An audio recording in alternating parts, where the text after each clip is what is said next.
The void above the fortress world of Kaeldran was not black. It was a screaming kaleidoscope of burning titanium, ion trails, and the desperate ambition of a galaxy pushed to the brink of extinction. Commander Rian Kale strapped himself into the drop pod of the Iron Will, his knuckles white against the crash restraints.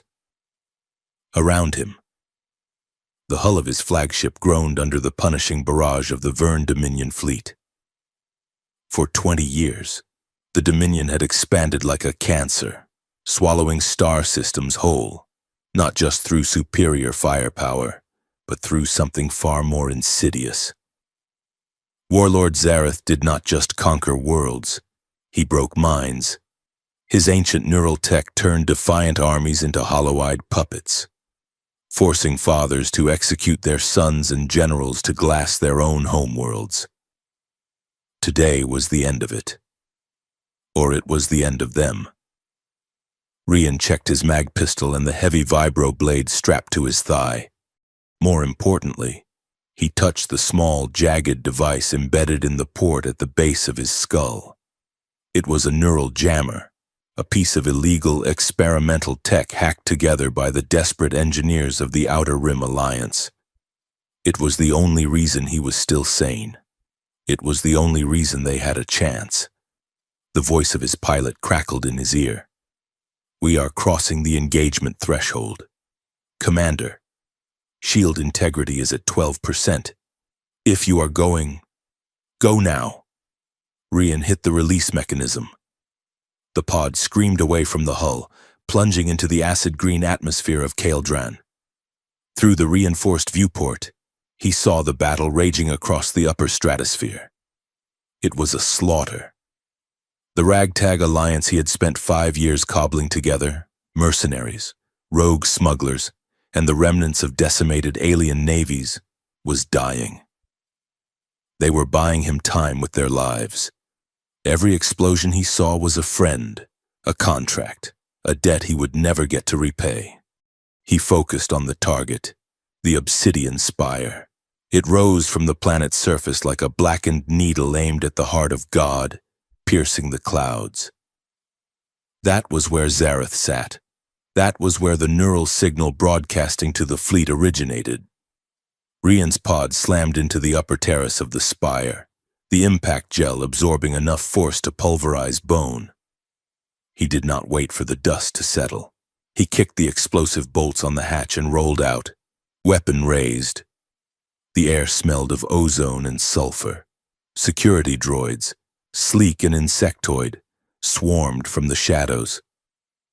Rian moved with the economy of a man who had been fighting since he was tall enough to hold a rifle.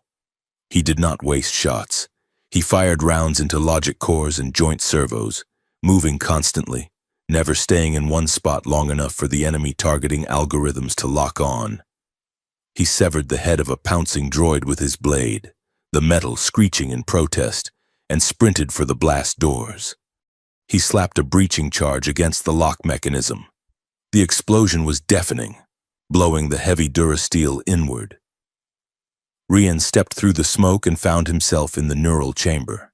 It was a vast circular room dominated by a humming, pulsating light that seemed to thrum in time with his own heartbeat. Cables thick as pythons snaked across the floor, all converging on a central throne raised on a dais of black glass. Warlord Zareth sat there. The tyrant was immense, a towering figure encased in biomechanical armor that looked fused to his flesh. His face was a ruin of scars and silver implants, his eyes glowing with a terrible artificial blue light. He did not hold a weapon. He did not need one. He was plugged directly into the planetary grid, his mind guiding 1,000,000 drones and battleships simultaneously. Zareth looked down, his voice booming not from his throat, but from the air itself vibrating in Rian's chest. So, the stray dog finally finds its way to the master's table. Rian stepped over the cables, his grip tightening on his blade. He did not offer banter. He did not offer a speech about freedom or justice. He broke into a run. Zareth raised a hand, A wave of psychic force slammed into Rian, and it was not telekinesis, it was a direct assault on his perception. For a second, Rian saw the floor turn to lava. He felt his own skin peeling away. He felt an overwhelming urge to put his gun in his mouth and pull the trigger. The neural jammer at the base of his skull flared hot, burning his skin. A sharp, electric shock grounded him. The illusion shattered. Rian roared, pushing through the mental static, and fired 3 shots. The rounds sparked off Zareth's personal energy shield. The Warlord looked genuinely surprised. He stood, ripping the cables from his armor with a sound like tearing muscle. The blue light in the room intensified. "You resist," Zareth said, stepping down from the dais. The floor cracked under his weight. Fascinating. He moved with impossible speed for a man of his size. He backhanded Rian, sending him flying across the chamber. Rian smashed into a console, tasting copper.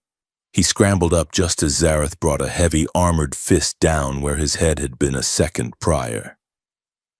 Rian ducked under a sweeping blow and drove his vibroblade into the gap between Zareth's chest plates. The blade sparked and whined, biting deep. But Zareth didn't even grunt. He grabbed Rian by the throat and lifted him into the air. Rian kicked, his boots slamming uselessly against the Warlord's armor. The grip was crushing his windpipe. Black spots danced in his vision. "I see your mind, little soldier," Zareth whispered, his digital eyes drilling into Rian. "I see your guilt. I see the men you left behind on Titan. I see the woman you could not save. Give in. Rest." The pressure in Rian's skull was building to an aneurysm. The jammer was failing. He could feel Zareth's consciousness invading his own, cold and oily. Rian's hand fumbled at his belt. He grabbed the data spike he had prepared, a nasty, virulent logic virus compiled by the best hackers in the quadrant. He didn't try to stab Zareth with it. He jammed it directly into the open port on his own neural jammer. He daisy-chained his own mind to the virus. Rian screamed as his nervous system became a conduit for raw, corrupted data. He grabbed Zareth's wrist with both hands and channeled the feedback loop straight into the Warlord through the physical contact. Zareth stiffened. The blue light in his eyes flickered, turning a sickly violet. The Warlord threw his head back and let out a sound that was half scream, half static. The feedback blew out the neural regulators in his armor. Rian dropped to the floor, gasping for air. Zareth stumbled back, clawing at his face. The Warlord was blind, his connection to the fleet severed, his mind overwhelmed by the digital poison. Rian did not hesitate. He lunged, tackling the giant behind the knees to bring him down, then scrambled up the Warlord's back. He grabbed Zareth's helmet, wrenched it back to expose the throat, and drove his vibroblade home. Zareth gurgled, his body seizing. He fell forward, crashing onto the obsidian floor with the weight of a collapsed building. Rian rolled off, chest heaving, waiting for the guards, waiting for the end. But silence descended on the chamber. Then, the pulse happened. It started from Zareth's body, a ripple of energy, purple and gold, expanded outward. It passed through Rian, warm and thick, like liquid sunlight. It did not hurt. Instead, it felt heavy. It felt ancient. The room hummed with a sound like a massive choir taking a breath. The symbols carved into the black glass walls flared to life. The air grew dense, smelling of spices and ozone. Rian tried to stand, but his legs refused to obey. A sudden, crushing exhaustion pinned him to the ground. The last thing he saw before the darkness took him was the golden blood pooling around Zareth's body, flowing toward him, defying gravity to crawl up his boots. Consciousness returned slowly, not with the sharp jolt of combat, but with the soft, suffocating comfort of velvet. Rian opened his eyes. He was not in a cell. He was not in a med bay. He was lying on a massive circular bed covered in silk sheets the color of dried blood. The ceiling above him was a fresco of stars and conquering armies. He tried to sit up and found he could not move his arms. He was not bound by chains, but by bands of shimmering energy that pinned his wrist to the bed frame. He tugged, testing the strength, immovable. He looked around. The room was cavernous, draped in heavy tapestries, and he was not alone. Standing in a semicircle at the foot of the bed were a dozen figures. They were tall, pale-skinned humanoids with elongated features, Verne aristocracy. They wore robes of iridescent weave and tall, stiff collars. They were watching him with a mixture of awe and terror. In the center stood a woman who radiated authority. She wore a headdress of bone and gold that fanned out like a cobra's hood. Her skin was like polished porcelain, and her eyes were entirely black, devoid of whites or pupils. Rian cleared his throat. It felt like he had swallowed broken glass.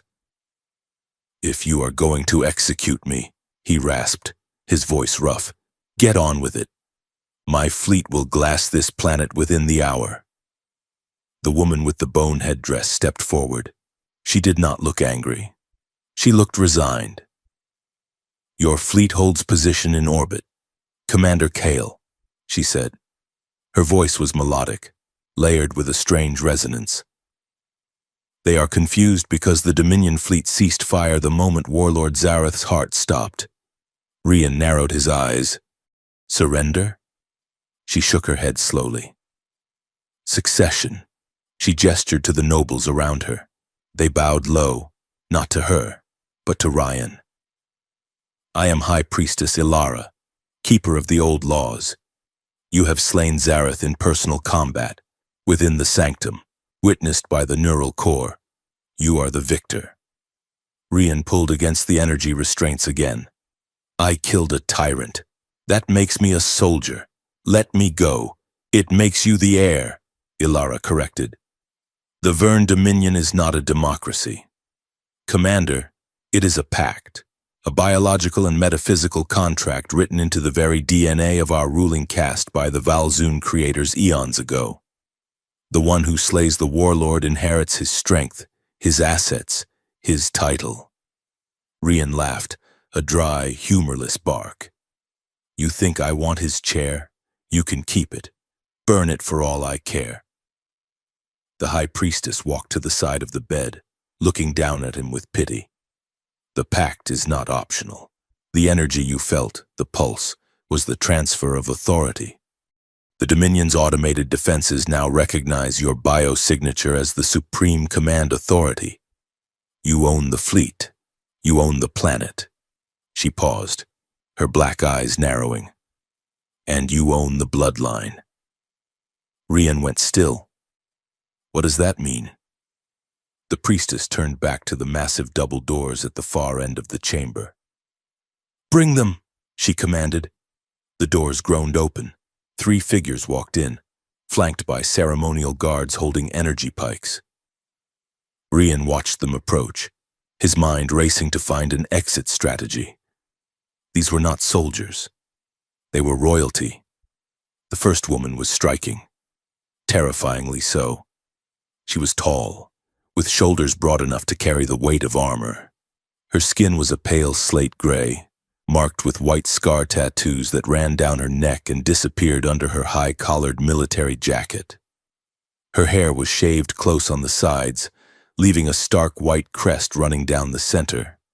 She walked with a predatory grace, her golden eyes locking onto Rian with pure, unadulterated hatred. She wore a sword at her hip. The second woman was smaller, softer, but no less dangerous. Her skin was a luminous lavender hue, and she wore a gown of shifting liquid fabric that clung to her curves. Her hair fell in long, dark waves, framing a face that was heart-stoppingly beautiful. She did not look angry. She looked amused. She studied Rian like a jeweler inspecting a rough diamond, a small, knowing smile playing on her lips. The third woman trailed behind. She was slight, almost fragile. She wore simple robes of white linen, contrasting with the opulence around her. Her face was obscured by a sheer veil, but Ryan could see the outline of large, sorrowful eyes. She did not look at him. She looked at the air around him, as if seeing ghosts. They stopped at the foot of the bed. "These are the daughters of Zareth," the high priestess announced, General Talessa, Lady Yvara, and the mystic Sarai. The warrior Talessa spat on the floor. "I will not bow to this filth. He smells of dirt and low-orbit fuel." Yvara, the diplomat, chuckled softly. "He smells of victory, sister, and perhaps a little fear. It is quite charming." Sarai said nothing. She stood perfectly still, her hands clasped in front of her. Rian looked from them to the priestess. "Why are they here? Prisoners of war?" Ilara shook her head. "Chattel!" Rian recoiled as if she had struck him. "Excuse me? The pact of succession is absolute," Ilara explained, her voice devoid of emotion. "To ensure the stability of the empire, the conqueror takes all, the lands, the ships, and the breeding rights. By killing Zareth, you became their husband." The silence that followed was heavy enough to crush a starship. Rian stared at her. Then he stared at the three women. Talessa looked ready to draw her sword and end him. Yvara was watching him with a calculated curiosity. Sarai remained a statue. "No," Rian said. The word was flat. "Final. It is done," Ilara said. "Undo it," Rian snapped, straining against the bonds. "I am a human. I am a mercenary. I came here to end a tyranny, not to start a harem. I have a wife back on." He stopped. He didn't. He hadn't had a wife in 10 years, not since the plague on Cygnus Prime. The memory stung, sharp and sudden. "I am not marrying anyone," he finished. "Release me. I will take my ship and leave. You can have your empire back." Talessa stepped forward, her hand resting on the pommel of her sword. "You think we want this? Off-worlder? You killed our father. I should carve your heart out and eat it." "Talessa," Yvara hissed, placing a hand on her sister's arm. "Control yourself." Rian looked at the priestess. "You heard her. She wants to kill me. I want to leave. We are in agreement. Let them go. Let them rule themselves." Ilara sighed, a sound of infinite weariness. "It is not that simple. The pact binds their biology to the throne. They cannot rule. They can only serve the victor. If you reject the title, if you reject the bond, the pact views them as redundant biological matter." Rian felt a cold knot form in his stomach. "Redundant biological matter? If you refuse the claim," Ilara said quietly, "the nanites in their blood will activate. They will undergo ritual cellular degeneration. It is a fail-safe to prevent a power vacuum. If there is no king, there can be no pretenders." Rian looked at the daughters again.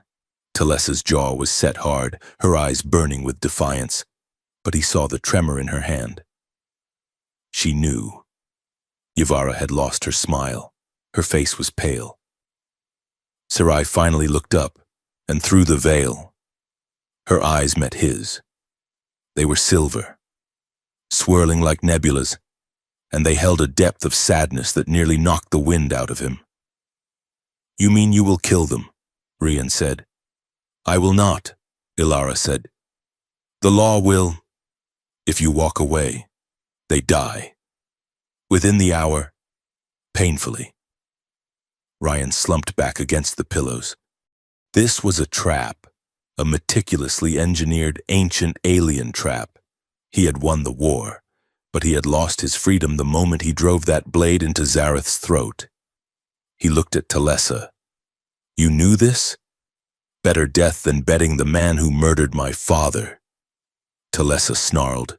"I did not murder him," Rian said coldly. I executed a war criminal. There is a difference. Whatever helps you sleep, she shot back. Rian looked at Yavara. And you? Do you have a death wish too? Yavara smoothed the fabric of her dress. I enjoy living, Commander. I enjoy fine wine, political intrigue, and the rising of the twin moons.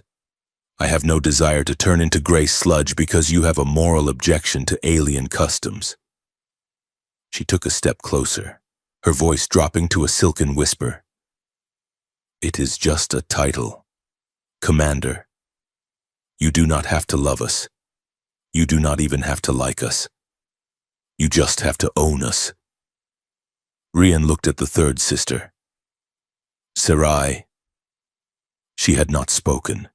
She took a step forward, the movement silent as a shadow. She reached out, her hand hovering over his chest.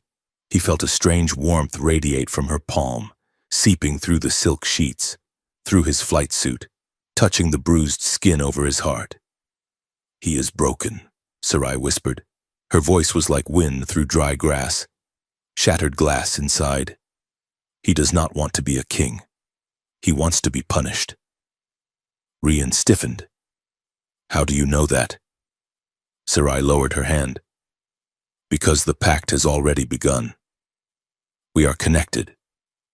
Rian closed his eyes. He thought of the fleet in orbit. He thought of the Alliance Council, who would be expecting a report. He thought of the millions of lives Zareth had destroyed. And then he looked at the three women standing before him. A warrior who hated him. A diplomat who wanted to use him. A mystic who could read his soul. He could not let them die. He had killed enough people today. Release the restraints, Rian said. Ilara signaled to the guards. The energy bands vanished. Rian sat up, rubbing his wrists. He swung his legs over the side of the bed and stood. He was taller than the priestess, but shorter than Talessa. He looked at Ilara. I will accept the title. I will accept the responsibility. For now. For now, Ilara asked. Temporarily, Rian said firmly. Until we can find a way to break this pact without killing them. I will play your king. I will protect them. But I will not act as a husband. There will be no bedding. There will be no consummation. This is a political alliance to save their lives. Nothing more. Talessa let out a breath she seemed to have been holding for an hour. Good. Yavara's eyes flashed with something unreadable, a pity, but acceptable. Ilara bowed her head. The pact requires only acceptance of the bond. Commander, how you manage your household is your affair. But be warned, the galaxy knows you are the victor. They know these women are yours. If you show weakness, if you show disunity, the wolves will come. Rian walked over to the window. He looked out at the burning horizon of Kaeldron. The fires of the battle were dying down. A new era was beginning, one he had never asked for. He turned back to the three princesses. My name is Rian, he said. Not Victor. Not Commander. Just Rian. If we are going to survive this, you will start by telling me what secrets your father left behind that are going to try and kill me next week. Yavara smiled, and this time, it reached her eyes. Oh, husband, she said softly. Where do you want us to begin? 1 week will not be nearly enough time. The Obsidian Palace was not a home. It was a gilded cage, a monument to a power Rian Kael never wanted, built from the bones of a tyranny he had fought to destroy. In the 7 days since he had killed Zareth, he had not known a single moment of peace. He was a mercenary, used to the sterile functionality of a starship barracks and the grit of a battlefield. Here, the air was filtered and perfumed with alien blossoms. The floors were polished obsidian that reflected the twin moons. Servants, pale and silent, anticipated his every move, offering him plates of food that looked more like jewels than sustenance and recoiling in terror when he thanked them. He learned quickly that gratitude was not a language Zareth had ever used. The Vern nobles were worse. They were sharks in silk robes, their elongated faces masks of practiced civility. They bowed to him, called him Lord Victor, and watched him with predatory eyes, searching for the slightest weakness. They saw a human barbarian, an ape in Zareth's armor, and they were not entirely wrong. Assassins were a more direct problem.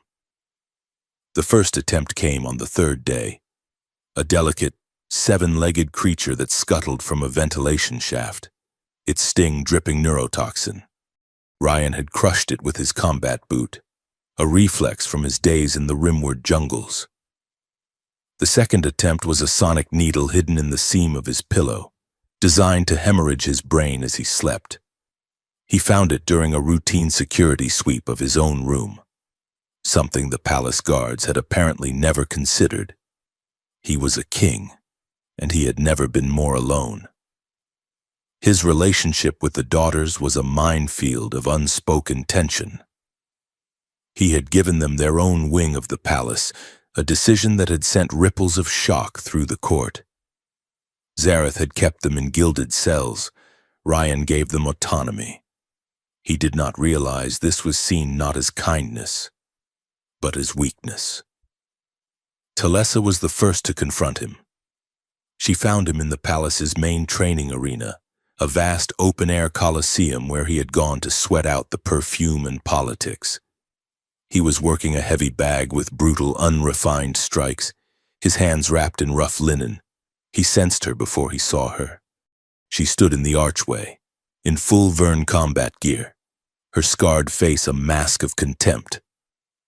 "You fight like a docker," she said, her voice echoing in the stone arena, all rage, no form. Rian stopped, breathing hard. "I am not here for a lesson. Talessa, you are here because you are a coward," she spat. "You hide in these rooms, avoiding the court, avoiding us. You murdered my father, and you will not even claim his strength. You are an insult." Rian unwrapped his hands. "What do you want?" She drew two weighted training batons from her belt and tossed one at his feet. It clattered on the stone. "I want to measure the worth of the man who holds my life in his hands." Rian looked at the baton, then at her. This was not a request. It was a demand for blood. He knew that if he refused, he would lose any sliver of respect he might one day earn from the Vern military, the only faction that mattered. He picked up the baton. It was heavy, balanced for a species with a denser bone structure. "Fine. No blades." Talessa smiled, a terrifying expression that did not reach her golden eyes. She advanced, spinning her own baton in a fluid, deadly arc. The duel was fast. Talessa fought with the beautiful, vicious precision of a master. She moved like a storm, every strike intended to break bone. Rian was on the defensive immediately, his human reflexes barely a match for her Vern speed. He took a hard shot to the ribs that sent him staggering, the air exploding from his lungs.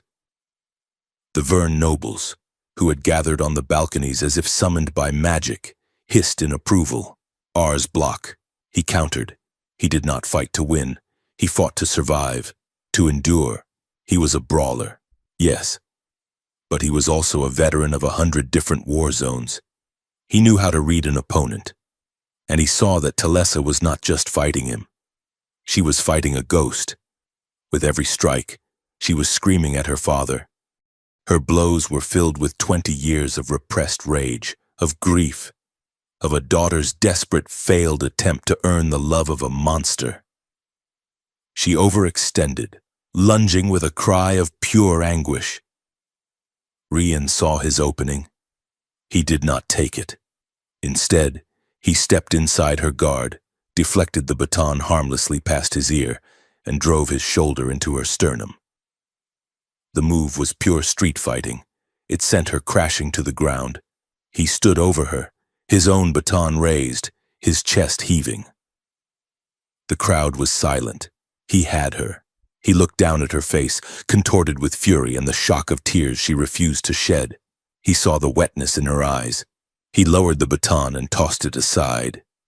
"The duel is over," he said, his voice rough. "You fight with honor." "General."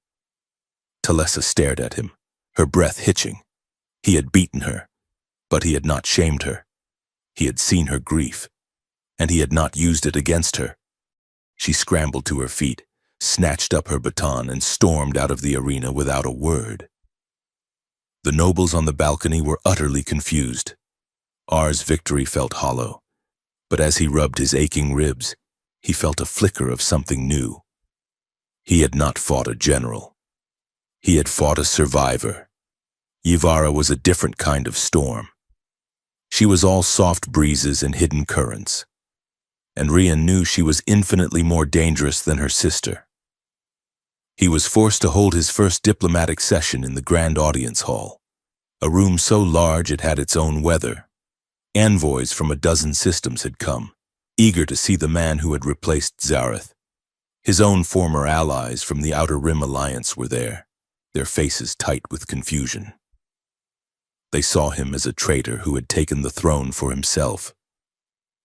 Rian sat on the massive neural-linked throne, the cold obsidian sending a chill up his spine. He felt like a child wearing his father's armor. Yvara stood beside him, a vision in shimmering lavender. She had appointed herself his chief diplomat and translator, his shield against the barbs of galactic politics, the Takari ambassador, a reptilian species known for their bluntness, slithered forward. Commander Kale, or should we say, Warlord Kale. You kill the dragon and then crawl into its lair. The Alliance demands to know why you have not dismantled this empire. Rian bristled. I am trying to prevent this sector from collapsing into civil war.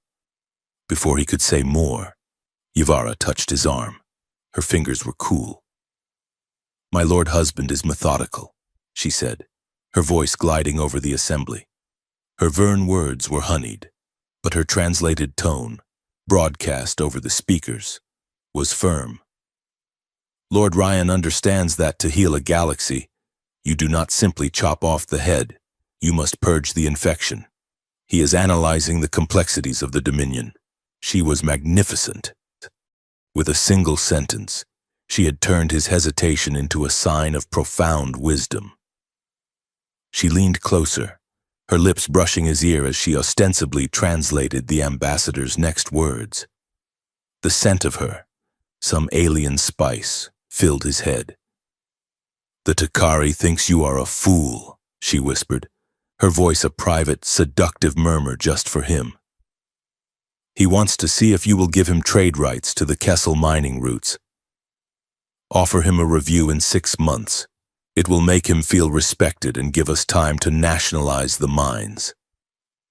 For 3 hours, she performed this dance. She was a master puppeteer, playing him, the envoys, and the listening Vern court against each other. She made him seem powerful, made him seem calculating, made him seem every bit the new warlord. She was seducing the entire room, using him as her instrument, and he was letting her. When the session finally ended, the envoys were cowed, confused and deeply impressed. Rian felt exhausted and deeply compromised. He found Yvara in an alcove off the main hall, sipping a bright blue liquid from a crystal flute. You were very effective today, husband, she smiled, her eyes sparkling. They fear you, and they desire your favor. We make a good team. You mean they fear you, Rian said, rubbing the tension from his neck. You lied to them. I frame the truth, she corrected, stepping closer. Politics is the art of framing. You are a soldier. Ryan, you see targets, I see tapestries. I am teaching you how to weave. She was so close now he could feel the warmth radiating from her skin. She traced the line of his jaw with a single cool finger. You are not like him, she said, her voice dropping. He was all noise and rage. You are quiet. You watch. You listen. You feel the guilt. It makes you predictable, and it makes you terribly attractive. He should have stepped back. He should have told her to stop. But he was tired of being a king, tired of being a symbol. He was a man who had been alone for 10 years. And this beautiful, cunning woman was looking at him like he was the only thing in the galaxy that mattered. She was manipulating him. He knew it. And he did not care. He grabbed her, his hand tangling in her dark hair, and kissed her. It was not a gentle kiss. It was an explosion. It was the frustration of the last week, the loneliness, the guilt, the raw, unwanted desire. It was a collision. Yvara went rigid in his arms, her eyes wide with genuine shock. She had not expected this. This was not part of her calculation. Then, for a split second, she melted against him, her hand coming up to grip his shoulder, her lips parting. Then he pulled back, his own shock immediate. He looked at her slightly swollen lips and her stunned expression. Irene started, but the words died. He had crossed a line. He had broken his own promise. Yvara recovered first. She smoothed her dress, a flush rising on her lavender cheeks. She did not look angry. She looked intrigued. "Well," she said, her voice a little breathless, "it seems the soldier has a tapestry of his own. How fascinating." She turned and walked away, her hips swaying, leaving Ryan alone in the alcove, the taste of her on his lips and the weight of his guilt pressing down like a physical thing. That night, sleep would not come. He paced his chambers, the kiss replaying in his mind, mixed with the memory of Talessa's rage and the hollow-eyed stares of the nobles. He felt like a conqueror and a fraud. He was examining the burn on his ribs from Talessa's baton when he felt the change in the room. The air grew still. The sounds of the palace faded. He turned. Sarai was standing by the window, her white robes blending with the light of the twin moons. She had made no sound. "Sarai," he said, his hand moving to the pistol he now kept on his nightstand. "You should not be here." She turned her head. Her veil was off. Her face was ethereally beautiful, but it was her eyes that held him. They were pure silver, swirling with light, like two tiny galaxies. She looked at him, and he felt as if she was not just looking at his face, but at every scar on his soul. "You are loud," she whispered. Her voice was like a chime, barely audible. "I am not saying anything. Your guilt is loud," she corrected. "It is a storm. It hurts." She glided across the room. He tensed, but he did not move. She stopped in front of him, her silver eyes scanning his face, then moving down to the dark, ugly bruise on his ribs. "She hates herself for wanting your respect," Sarai said, her voice distant. He knew she meant Talessa. And Sarai tilted her head, considering. "She fears the part of her that is not a game. Yvara." Sarai raised a slender hand. She did not touch him. She held her palm an inch from his bruised ribs. Rian braced for a Vern martial arts strike. Instead, he felt a warmth, like a beam of sunlight. It was not his skin. It was the ache beneath the skin. He watched, stunned, as the deep purple of the bruise faded, the pain dissolving like sugar in water. He let out a breath he did not know he was holding. "How did you do that?" "The pact," she said simply. "It connects us. You are the root. We are the branches. Your pain echoes in us." She finally met his gaze. Her silver eyes were filled with a profound ancient sadness. "You are not the first man to feel guilty, Ryan of Earth, but you are the first king to feel it at all." He enjoyed the echoes. He made them. Rian felt a sudden, fierce wave of protectiveness for this fragile woman. Zareth had not just ruled them, he had tortured them, using this psychic bond as another weapon. Sarai, as she placed her cool fingers on his lips, silencing him. Shh, rest, Lord Victor. The night is not for storms, it is for healing. And then she was gone. As silently as she had arrived, she slipped out of the room, leaving Ryan standing in the moonlight, the ache in his ribs gone, replaced by a new one in his chest. He was beginning to unravel. He wanted them. He wanted the fiery challenge of Talessa, the sharp, intoxicating intellect of Yvara, and the quiet, impossible peace of Sarai. He wanted them, and he had killed their father. He had chained them to him with a promise he made to save their lives. The guilt and the desire were a toxic, irresistible cocktail, and he knew it was going to tear him apart. The political factions were already moving. Warlords in the outer systems, loyal to Zareth's hidden heirs, were blockading trade routes. Rumors were spreading through Caeldran that the human king was weak, that he would not even claim his brides. He was an outsider, a usurper. He was so lost in his own head that he almost missed the attack.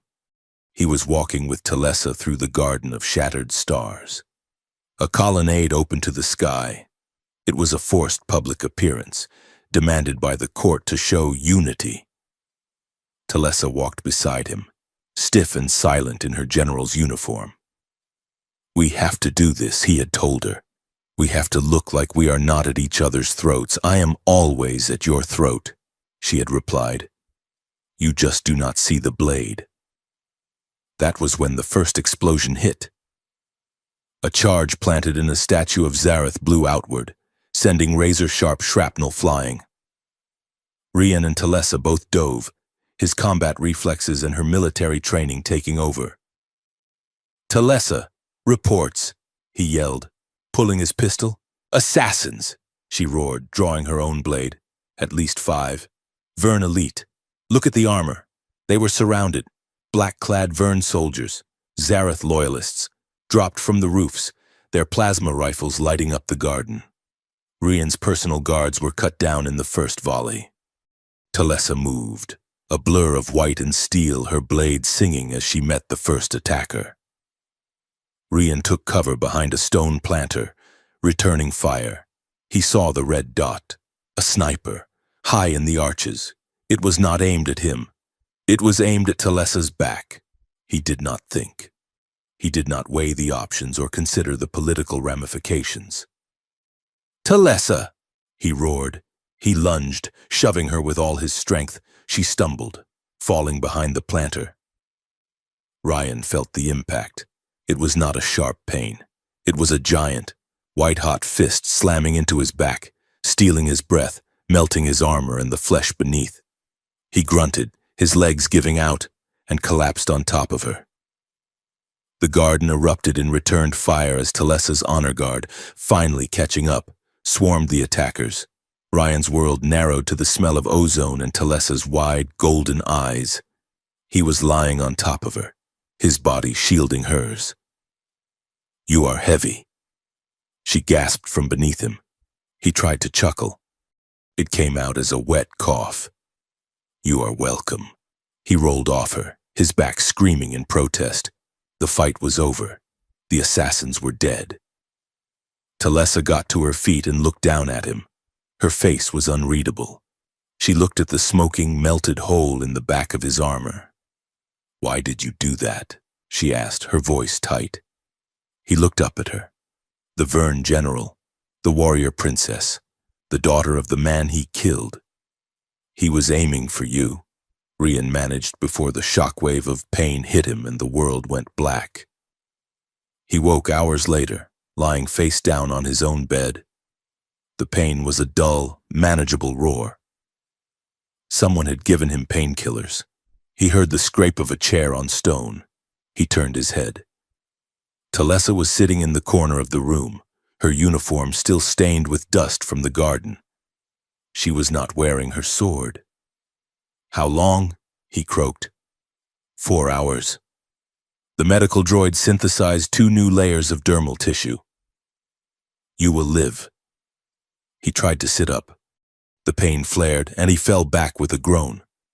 She was at his bedside in an instant, pushing him back down with a firm, ungentle hand. Stay down, fool. She had a bowl of white paste, a medical salve. This part, the droid could not do, she said. It needs a living touch, to activate. She dipped her fingers in the salve. Her hands, he noted, were covered in calluses and small scars. They were the hands of a killer. She began to apply the salve to the edges of his wound. Her touch was not soft. It was rough, clinical, and efficient. But it was not hostile. You saved my life, she said to the wall. You would have done the same for me. No, she said, stopping her work. I would have let you die. Rian turned to look at her, but she was not looking at him. She was staring at her own hands, covered in the white paste. You are my father's killer, she whispered, the words raw. And you are my king.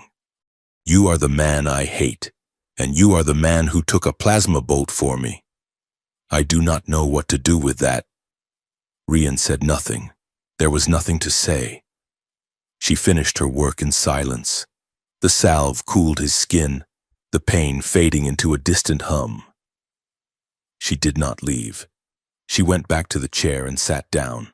The twin moons of Kaldran, one blue, one gold, rose in the massive window, bathing the room in ethereal light.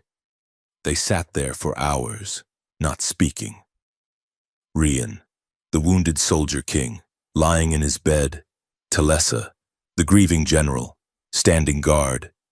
They were not husband and wife. They were not even friends. They were 2 survivors, bound by violence, sitting together in a fragile, shared darkness. Rian drifted off to sleep. The last thing he saw was her silhouette, a scarred and lonely sentinel, watching over him as the moons crossed the sky.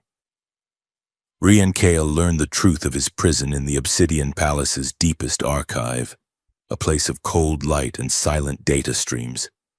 He had demanded access from High Priestess Ilara, driven by the echoes of Sarai's healing touch and the memory of Talessa's silent vigil. The pact is not a custom, Lord Victor, Ilara had explained, her black eyes reflecting the scrolling text of an ancient dialect. It is a design. The file she opened was millennia old, marked with the triple helix sigil of the Valzoon. They were the progenitors, the long-extinct species that had bioengineered the Vern race, crafting them as perfect soldiers, and their rulers as perfect instruments of control. Zareth did not create the pact, Ilara continued, her voice heavy. He was merely its most recent beneficiary. The Valzoon feared a chaotic succession. They encoded the transfer of power directly into the royal bloodline. It is a form of genetic imprinting, loyalty, obedience, and, I fear, biological necessity are passed to the conqueror, the one who proves his strength by slaying the Alpha. Rian felt sick. You mean it is not a choice? Their minds are their own, Ilara said carefully. But their biology, their very genes, now recognize you as their sovereign, as their mate. To be without you is to be incomplete. It is a loyalty that borders on a physical need. He was not just their king. He was their programming. This revelation shifted his guilt from a burden to a horror. He had not just taken their father's life, he had hijacked their souls. He began to see the signs, the glitches in their programming, the ways the ancient pact was manifesting in each of them. He found Sarai in the meditation chambers, the air around her still and heavy. He had been avoiding her, avoiding all of them since his discovery. His mind was a battlefield of self-loathing and a desire he now saw as predatory. You are loud, she whispered from across the room. Her eyes closed, The archive did not bring you peace. It brought me the truth, he said, his voice hard. I am just another jailer.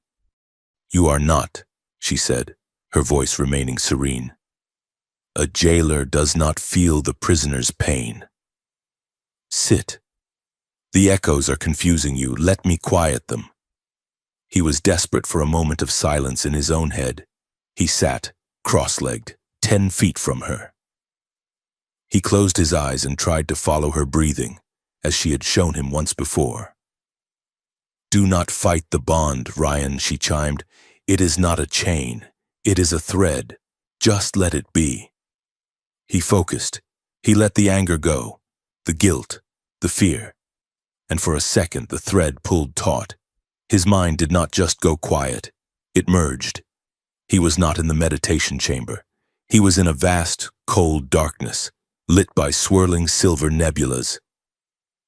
He felt a profound, crushing loneliness, a solitude that spanned decades. He felt a child's terror, a memory of a tall, armored man and a scream, and then, beneath it all, a shimmering, untapped well of power. It was Sarai's mind. It was her soul. And in the center of it, he saw himself, not as a man, but as a point of golden light. A new anchor in her darkness. He ripped himself free with a gasp, his heart hammering. Sarai's eyes were open, silver and wide. You see, she whispered, a single tear tracing a path down her cheek. You are not a jailer. You are the key. Yvara's manifestation was less subtle. It came during a formal reception for the Vern planetary governors, warlords who had grudgingly bent the knee. One of them, a grizzled old male from the Rimward territories, had a daughter. She was young, beautiful in the sharp, elongated Vern way, and ambitious. She cornered Ryan by the refreshment table, her voice a low purr. My father's fleet is the largest in the outer quadrant. Lord Victor, she murmured, tracing the seam of his formal tunic. An alliance, a personal one, would ensure your reign is long and prosperous. Rian was already formulating a polite political refusal when Yvara materialized at his elbow. Her smile was a razor blade dipped in honey. Lady Thelly, how brave of you, Yvara said, her voice light as air. She took Rian's arm, her grip proprietary, her fingers digging into his bicep. To offer my husband damaged goods. Thelly froze. I do not understand. Of course you do not, Yvara said, her smile widening. You were pledged to Lord Kor's son, were you not? Until he mysteriously vanished last cycle, along with, I hear, a significant portion of his house's treasury. My husband has no need of second-hand alliances or their attendant scandals. Do you, my love? Thelly turned the color of ash and fled. Rian pulled Yvara into an alcove, his anger sparking. What in the hell was that, Yvara? You humiliated her. I protected you, she hissed, the mask of the diplomat gone. In its place was a raw, primal possessiveness. Or were you considering her offer? Are we not enough for you? Do you need more trophies? This is not about trophies, he shot back. This is about that damned pact. This is not you, Yvara.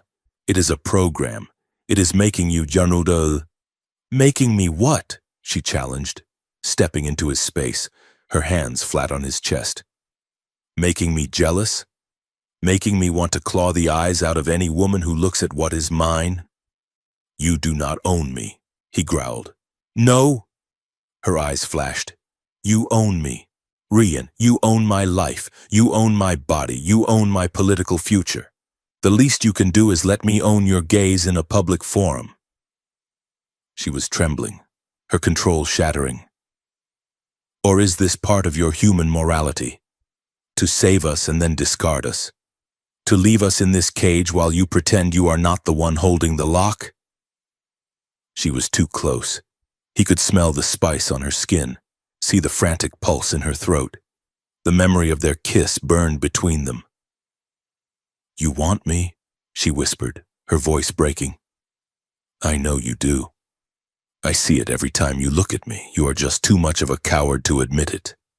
Does it make you feel righteous to desire us and deny us at the same time? Stop playing games, Yvara. This is not a game, she cried, striking his chest. This is my life. I am tired of being a pawn. I am tired of being so damned alone. Just admit it. Admit you want me.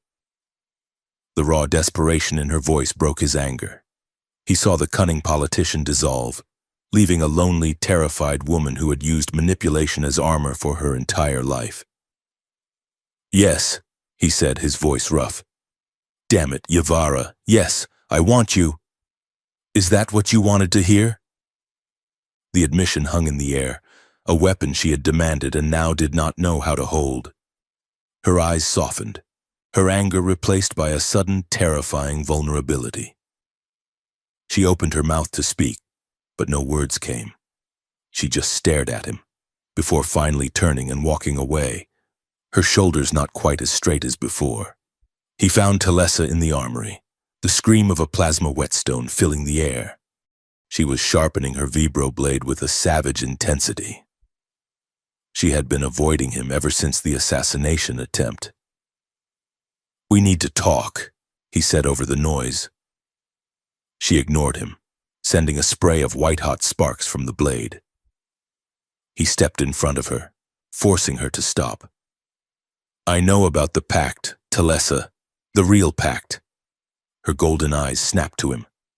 I am no one's puppet. I am not saying you are, but you feel it. This thing, he had to know. The night I was wounded, you stayed. Why? Talessa slammed the blade down on the table. The crash echoed in the stone room. Because I am a fool, she roared, her voice cracking. Because you are my father's killer, and you are my shield. Because you are the man who defeated a god, and you blush when a servant brings you the wrong food. Because I dream of you. The confession ripped out of her, raw and bleeding. I dream of fighting, she said, her voice dropping to a harsh whisper. Not against you. With you. Back to back. I see you on the battlefield, and you are not him. And I wake up and I hate it. I hate you for making me respect you. I hate that I am starting to trust you. She advanced on him, jabbing a finger into his chest. Trust is how we die, Ryan. Trust is a luxury Zareth beat out of us. And here you come. You are human and you make me feel it. I hate you for it. She was inches from him, her body thrumming with a conflict that mirrored his own. He saw the warrior who had dueled him, the woman who had sat vigil, the daughter who was breaking under the strain. He wanted to hold her, to tell her he was just as lost. But he did not. He just stood there and took it. I know, was all he could say. Her anger broke, leaving her looking lost. She turned away from him, gripping the edge of the table. Just leave me alone. He left her, the air in the armory thick with her broken pride and his own burgeoning, impossible desire. That night, he went to the Garden of Shattered Stars. He needed air. Needed to be away from the walls that held so much pain. He found Sarai there, standing barefoot on the grass, looking up at the twin moons. Talessa's dreams are loud, she said, not looking at him. And Yvara's heart is a broken mirror. And what about you, Sarai? He asked, walking to her side. What do you feel? She turned, her silver eyes catching the moonlight. I feel quiet, for the first time. She looked at him, and he felt the familiar gentle touch of her mind, not merging, just brushing his. He was not a good father. She reached out, and before he could react, she placed her cool fingertips on his temple. He did not just hear her. He saw it. He was small, looking up, a woman with Sarai's silver eyes but older, smiling. The woman turns, her face full of fear. Zareth stands there, his armor black and menacing. He raises a hand. The woman Sarai's mother speaks. You do not have to be this, Zareth. Let me heal you, Zareth's voice. The only cure for weakness is fire. He points. A plasma bolt, blinding white. The smell of ozone and burning Rian ripped his head back, gasping. He felt the echo of a child's scream, a grief so profound it had no sound. Sarai was looking at him, tears streaming silently down her face. My mother was a mystic, she whispered. She tried to heal his paranoia. He showed me what happens to healers. Sarai, he choked, his eyes burning. You are not him, she said, her voice shaking but firm. You took my pain just now. You shared it. He only ever gave it. She stepped closer, rising onto her toes, and she pressed her lips to his. It was not a kiss of passion. It was not a kiss of desire. It was a kiss of shared sorrow, of profound, heartbreaking peace. It was a joining of two souls who had seen too much darkness. It was the most intimate thing he had ever experienced. The kiss was broken by the shriek of a high-priority alert from the comm unit on his wrist. He pulled back, his heart hammering for a different reason. The alert was from his old Alliance command. He tapped the receiver. Ryan, this is Admiral Jet. We have a problem. Jet's voice was tin. We were running a diagnostic on the Vern flagship you captured, the one Zareth died on. The neural core, Rian, it is empty. But that is not the problem. We just picked up a signal. A Vern High Command encryption, but it is old, ancient, broadcasting from the Veil of Ash. It is Zareth's neural signature. It must have been a dead man's switch. His mind it uploaded. Rian, he is out there. As if summoned, Talessa and Yavara ran into the garden, their faces pale. We heard the alert, Talessa said, her hand on her sword. Yavara was already scanning the data Rian was projecting from his wrist. Her eyes widened. The Veil of Ash that is unclaimed space, a Valzoon war relic site, a graveyard. He is broadcasting from there. Rian looked at the three sisters, the warrior, the diplomat, the mystic. Their faces, pale in the moonlight, were united in a new, cold terror. The ghost of their father was back. He is not, Rian said, his voice flat and cold. He is a signal, a digital ghost, and we are going to erase him. He turned to Talessa. Ready a ship, a small courier, fast, unmarked, just the four of us. We leave in 1 hour. He could not trust the Vern fleet, and he could not let the Alliance get there first. This was his fight. Their fight. The Starcruiser Nomad was a cramped, sterile machine, a stark contrast to the palace's oppressive luxury. For 3 days, they had traveled in silence, the tension of a living thing in the recycled air. Yavara navigated, Sarai meditated, and Talessa ran weapons diagnostics. Rian flew the ship, his mind a knot of calculations and the lingering taste of Sarai's kiss. On the 3rd night, he could not sleep. The weight of it all, the crown, the bond, the women he was falling for in 3 different, impossible ways, crashed down on him. He found himself in the small cargo hold, the ship's engines a low hum beneath his feet. He was checking his pulse rifle for the 10th time when the despair hit him.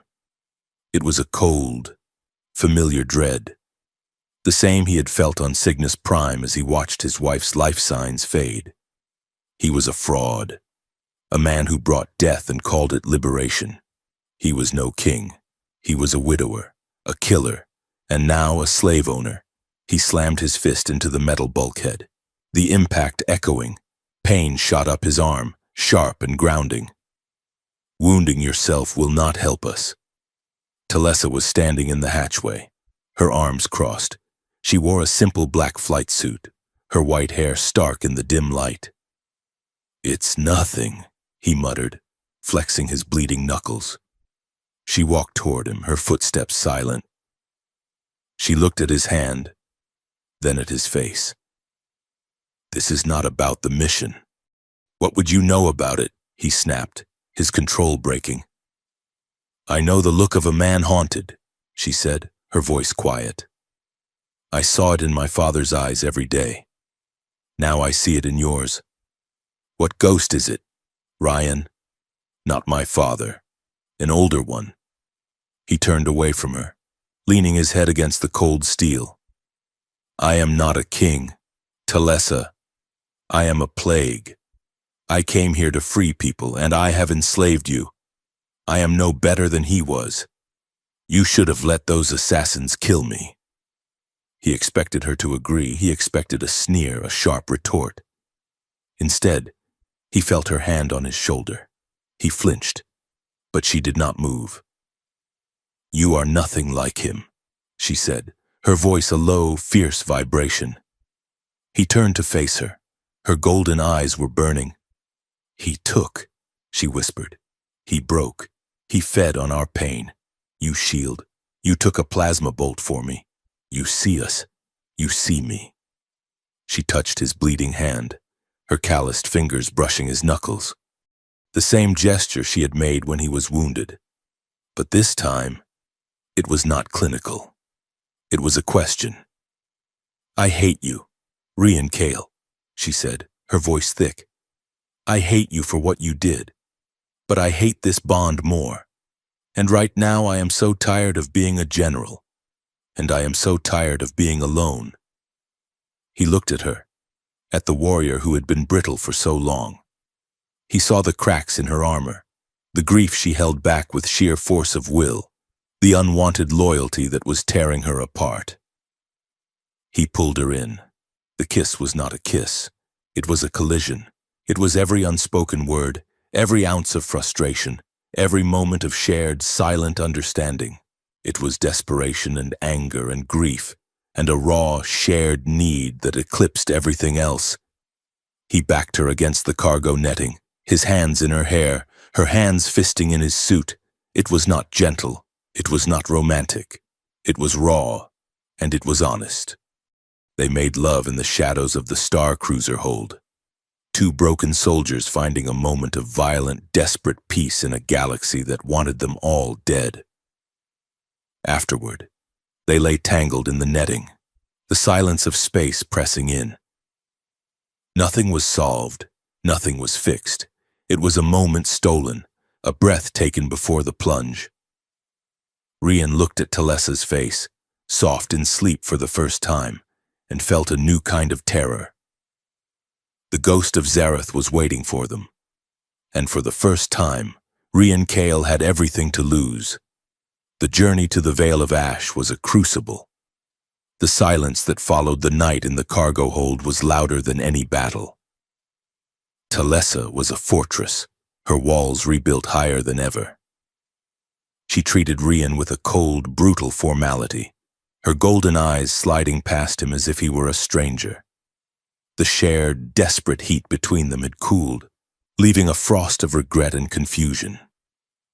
She was a general once more, and he was her commander, nothing else. Yvara, in turn, became a different kind of weapon. Her flirtations, once a scalpel, were now a broadsword.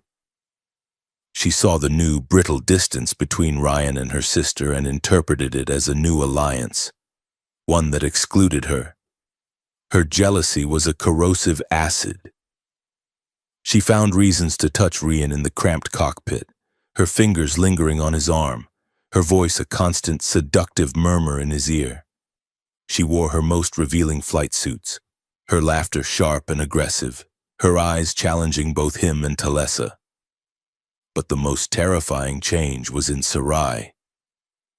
As they drew closer to the coordinates, she began to waste away. The first seizure struck her in the ship's small galley. She dropped a water bulb, her body going rigid, her silver eyes rolling back. A faint, terrible static crackled from her lips. Rian had caught her as she fell. Horrified. It was Zareth. He could feel the faint, oily touch of his consciousness. a distant echo amplified through Sarai's psychic sensitivity. He was a beacon of pure, malignant ego, and the closer they got, the louder he became in her mind. Talessa and Yavara rushed in, their own animosity forgotten in a shared panic for their sister. "He is hurting her," Yavara whispered, her face pale, all artifice gone. "She is our canary," Talessa said, her voice grim. "And the air is getting toxic."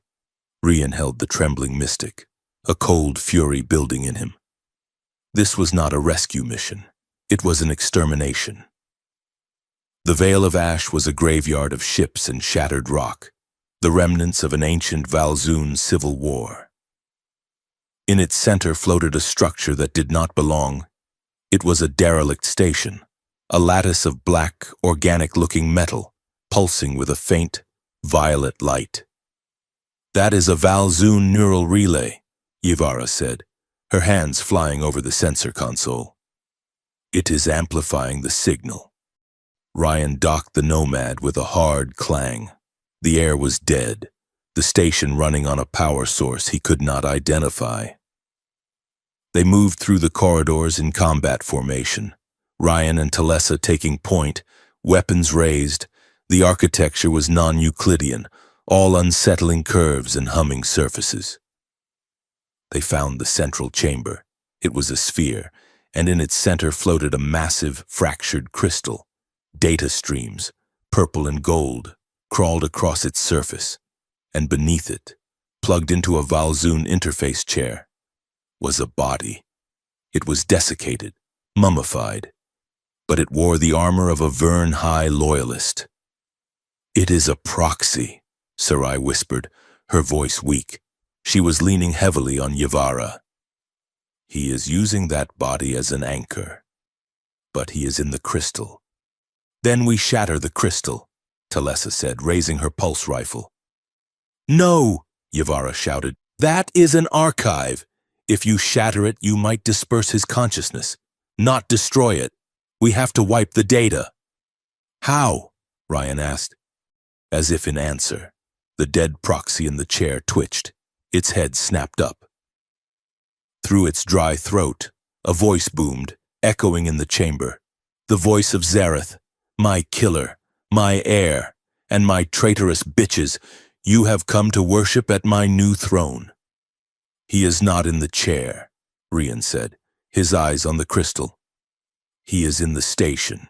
He is the station. I am the signal. Little man, I am the god in the machine." The air crackled. The attack was not physical. It was a psychic sledgehammer. It struck Ryan, aimed directly at the neural port at the base of his skull. It was not a subtle intrusion. It was an invasion. He saw his wife, her face pale on a hospital bed. "You left me, Ryan. You were fighting, always fighting." He saw the men he had lost on Titan. "You ran, Commander. You saved yourself." He roared, dropping to his knees, clawing at his head. The jammer he wore was smoking, but it was not designed for this. This was a direct amplified assault from a disembodied consciousness. "You are a failure," Zareth's voice thundered in his mind. "You are guilt. You are weak. I will take your body. I will take my daughters back, and I will show them what a real king is." He could feel Zareth's digital talons sinking into his mind, trying to find the controls, trying to puppet his limbs. "Ryan!" Talessa's voice was a distant echo. He saw a flash of white. Sarai tore herself from Yavara's grip. She threw herself forward, her small hands slamming onto the control console of the Valzoon interface. "You will not take him!" she screamed. It was a voice Rian had never heard, a voice of pure, unadulterated power. She channeled the entire station's psychic feedback loop through her own body, diverting the assault from Ryan. The violet light in the chamber turned a blinding silver. Sarai arched her back, a terrible, tearing sound ripping from her throat. The energy pouring from her was a visible silver nova. The psychic pressure on Rian vanished instantly. Zareth's voice screamed in frustration. The mystic! Sarai collapsed, her body limp, smoking. Talessa and Yavara were at her side in an instant, dragging her away from the console. Rian scrambled forward, his mind his own, his heart frozen. She is not breathing, Yavara cried, her hands trembling as she searched for a pulse. Talessa ripped open Sarai's robe, pounding a fist on her chest. Breathe, damn it, breathe! Rian knelt, pushing them aside. He placed his hands on her chest, feeling for the faint thrumming connection of the pact. It was almost gone. Sarai, he whispered, pressing his forehead to hers. Come back, please, come back. He did not just plead. He pushed all his own energy, his will, his life, down the thread that connected them, a desperate, clumsy reverse of the healing she had given him. Live. She took a single, shuddering gasp. Her silver eyes fluttered open, unfocused and dull. Zareth was gone. The crystal was dark. The station was quiet. They did not stay. They carried Sarai back to the Nomad, Talessa, setting charges in the station's power core. As they boosted away, the Valzoon ruin detonated behind them, a silent final star in the graveyard of ships. For 2 days, Sarai did not wake. She hovered, her breathing shallow, her skin cold. Rian did not leave her side. He sat in the small medbay, holding her hand, watching the slow, agonizingly steady readouts. Talessa and Yavara drifted in and out, their faces masks of shared dread. The tension between them was gone, replaced by a hollow, unified grief. On the 3rd day, her fingers twitched in his. Rian's head snapped up. Her silver eyes were open, clear and focused on his. You are very loud when you are scared, she whispered. Her voice was thin, but it was hers. He let out a breath that felt like it had been trapped in his chest for a year. Relief washed over him, so potent it left him weak. I thought I lost you, he said, his voice thick. You called me back, she said, her eyes searching his. I was far away, but I heard you. You were a light. He looked at this small, fragile woman who had wielded the power of a star to save him. He saw the healer who had touched his pain, the lonely child who had kissed him with a lifetime of sorrow. And he saw the woman who had died for him. When I was on Cygnus Prime, he found himself saying the words spilling out, rough and unbidden. My wife Alara, she died of a lung plague. I was not there. I was on a mercenary contract, trying to earn enough credits for a black market medical pass. By the time I got back, I was too late. I held her hand while the machines went flat, just like this. I was so terrified. Sarai, I am so tired of being too late. He did not realize he was crying until she raised a weak hand to his cheek. You were not too late. Rian, she whispered. You were right on time. He looked at her, at the profound, unconditional acceptance in her silver eyes. The last of his defenses crumbled. He bent his head, his shame, his fear, and his guilt pouring out in a torrent of words. He told her everything, about his failures, about his fear of being a monster like Zareth, about the unwanted desire that warred with his guilt. She just listened, her thumb tracing the lines on his face. When he was done, the silence in the medbay was soft, healed. You are not a monster, Ryan, she said. You are a man, a broken one, like us. That is why the pact chose you, not to rule, but to mend. He looked at her, this impossible, gentle soul. He leaned down, slowly, giving her every chance to turn away. She did not. He kissed her. It was not the sorrow-filled kiss in the garden. It was slow and deep and full of a reverence that bordered on worship. It was a promise. She kissed him back, a quiet, total surrender. He stayed with her as she regained her strength, their bond now a palpable, humming thing. It was later that night, as she slept soundly, her hand in his, that he finally allowed himself to rest, his head on the edge of her cot. He woke to a touch on his shoulder. It was Yvara. Her face was a storm of unreadable emotions. She jerked her head toward the door. He quietly untangled his hand from Sarai's and followed her into the narrow corridor. She did not speak until they were in the galley. She stood with her back to him, her arms wrapped around herself. "Will she be all right?" Yvara asked, her voice strained. "Yes, she is strong, stronger than any of us." Yvara laughed, a sharp, ugly sound. "She is she not?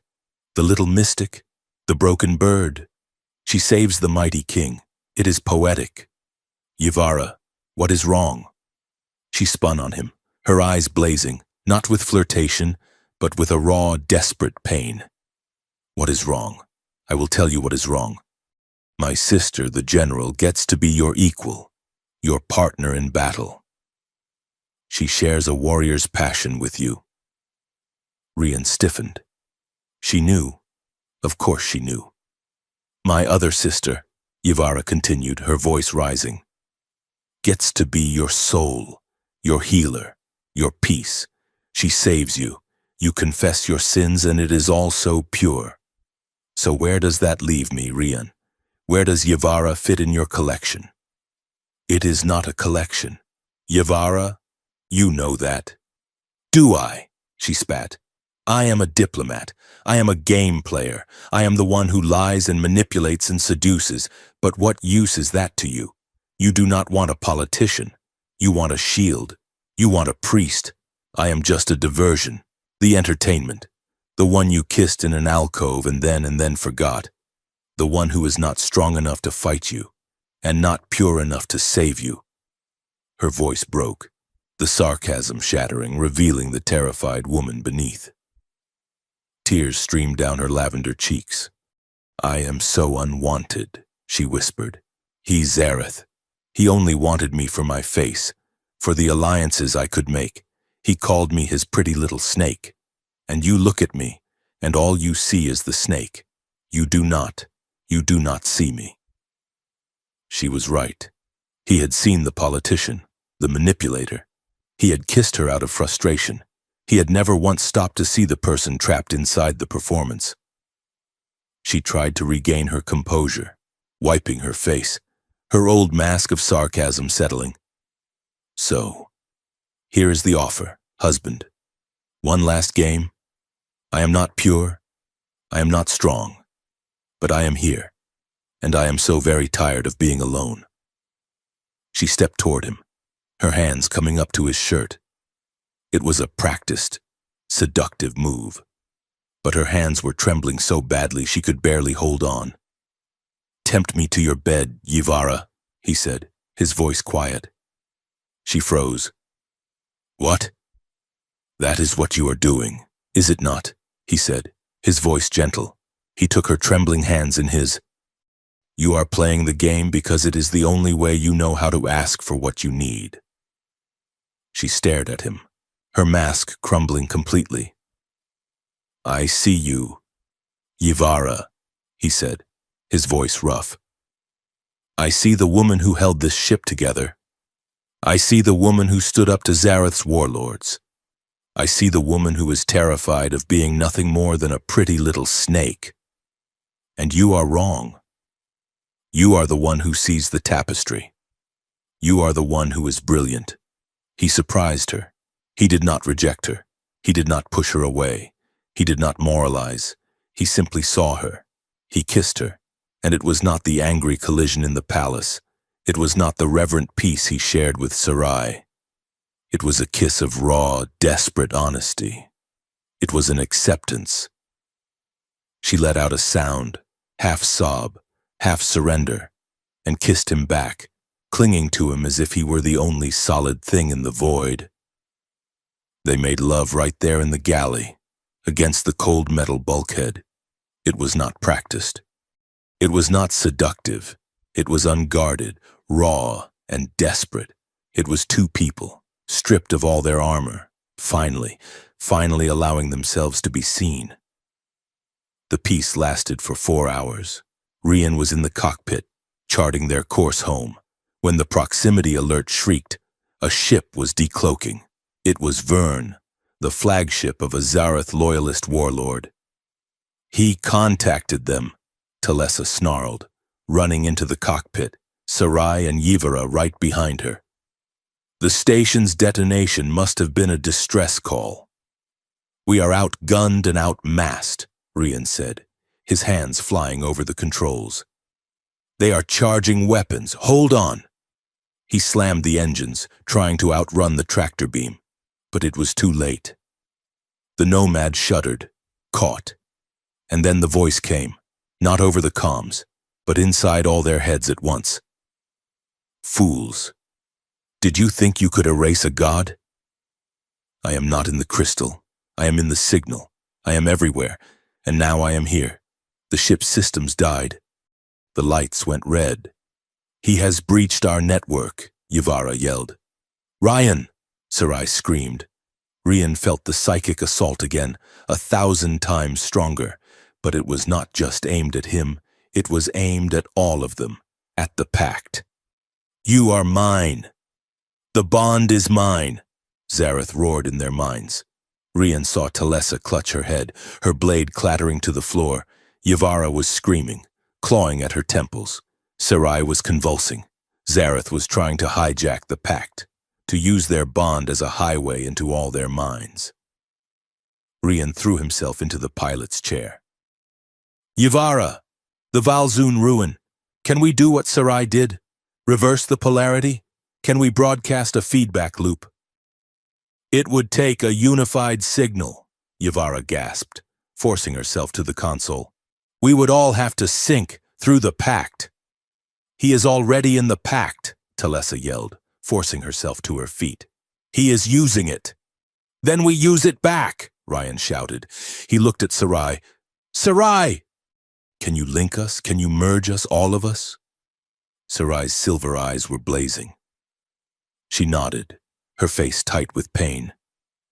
"It will fuse us. What you saw. What I am.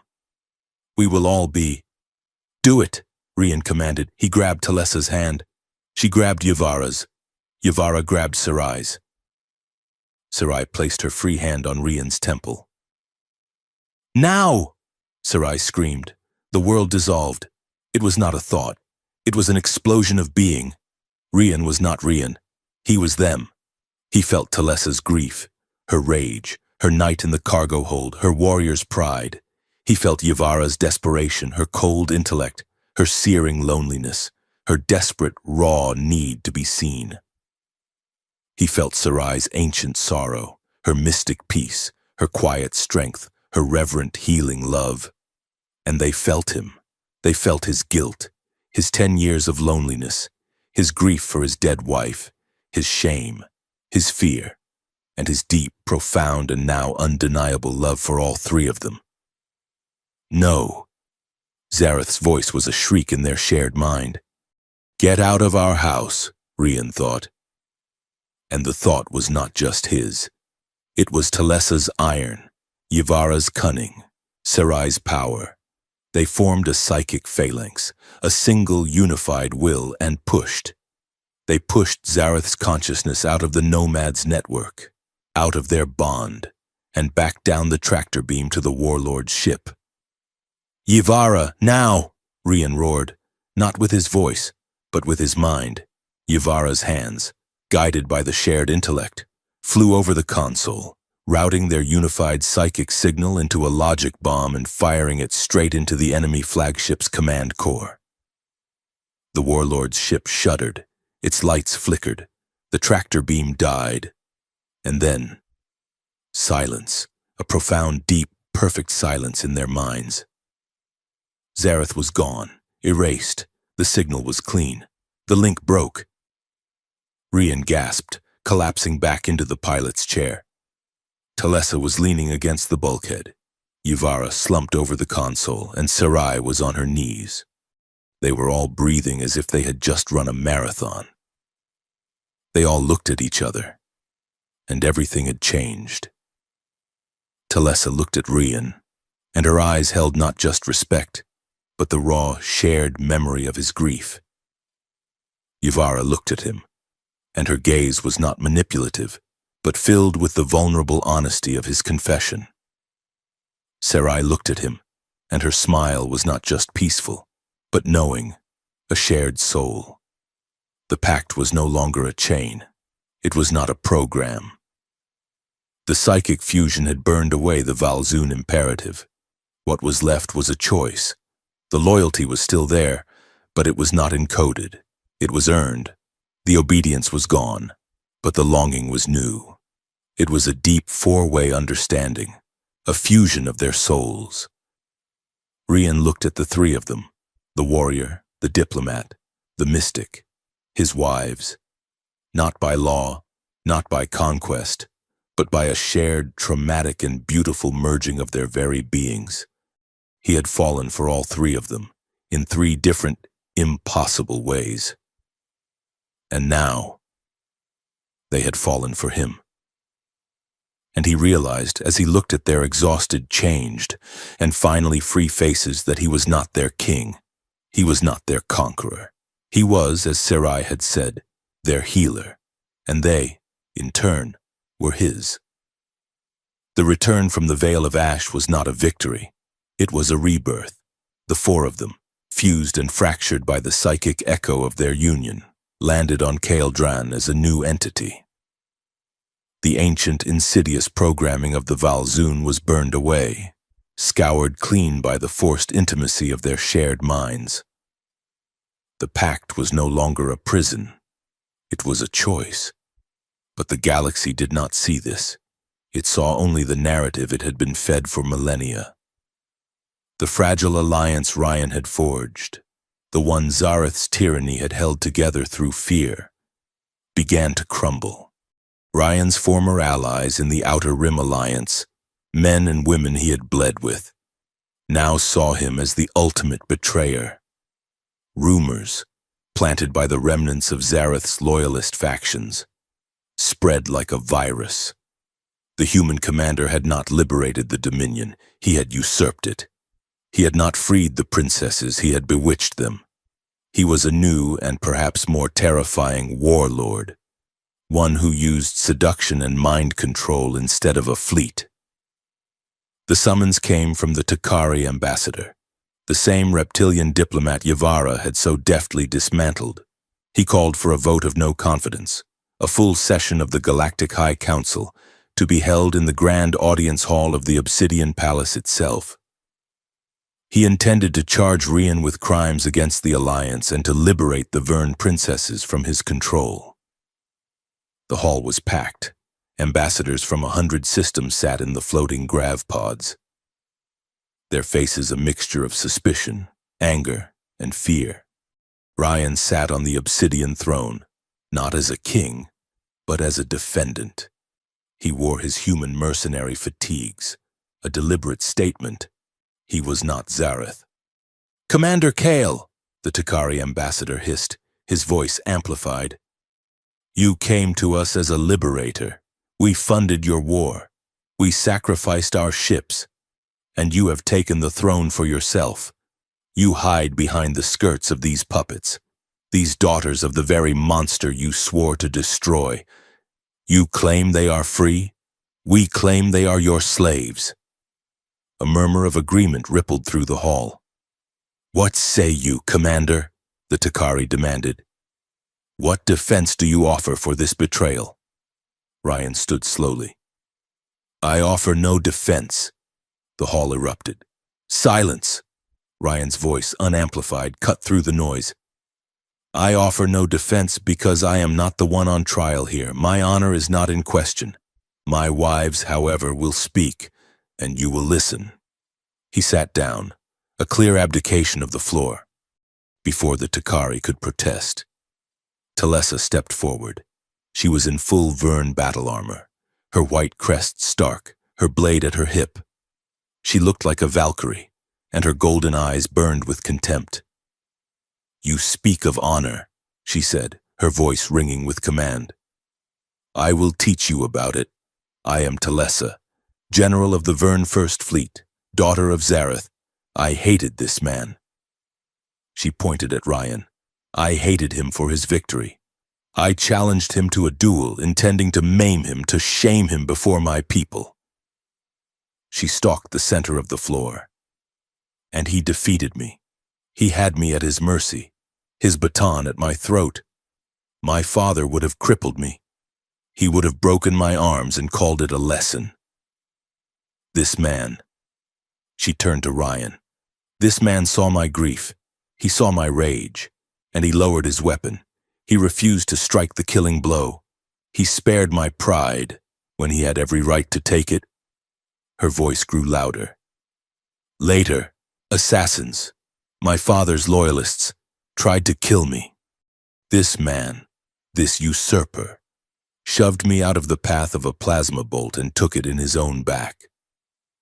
Zareth used honor as a chain. Rian Kale taught me that true honor is a shield. He is not my master. He is my brother in arms. You will not question his integrity in my presence again." She slammed her fist over her heart in a Vern salute and stepped back. The hall was silent, stunned by her ferocity. Yvara moved next, a whisper of lavender silk. She seemed to glide to the center of the hall, her smile calm, her beauty disarming. "You speak of manipulation," she said, her voice a soft, melodic contrast to her sister's roar.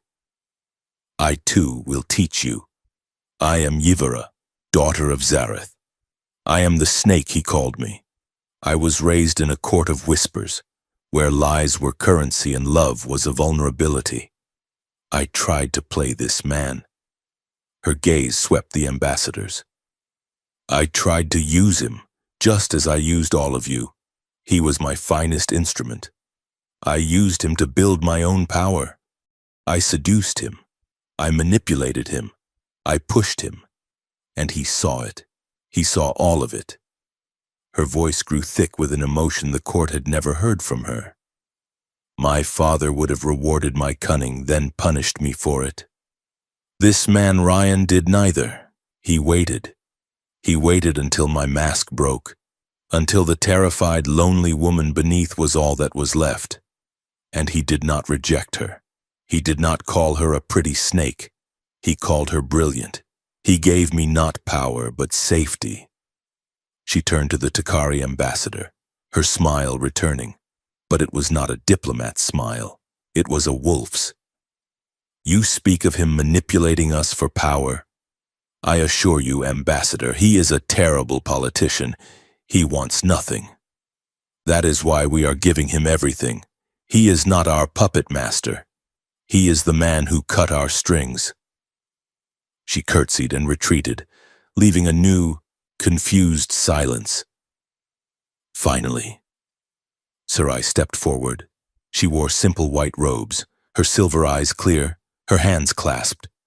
The hall grew restless. A mystic.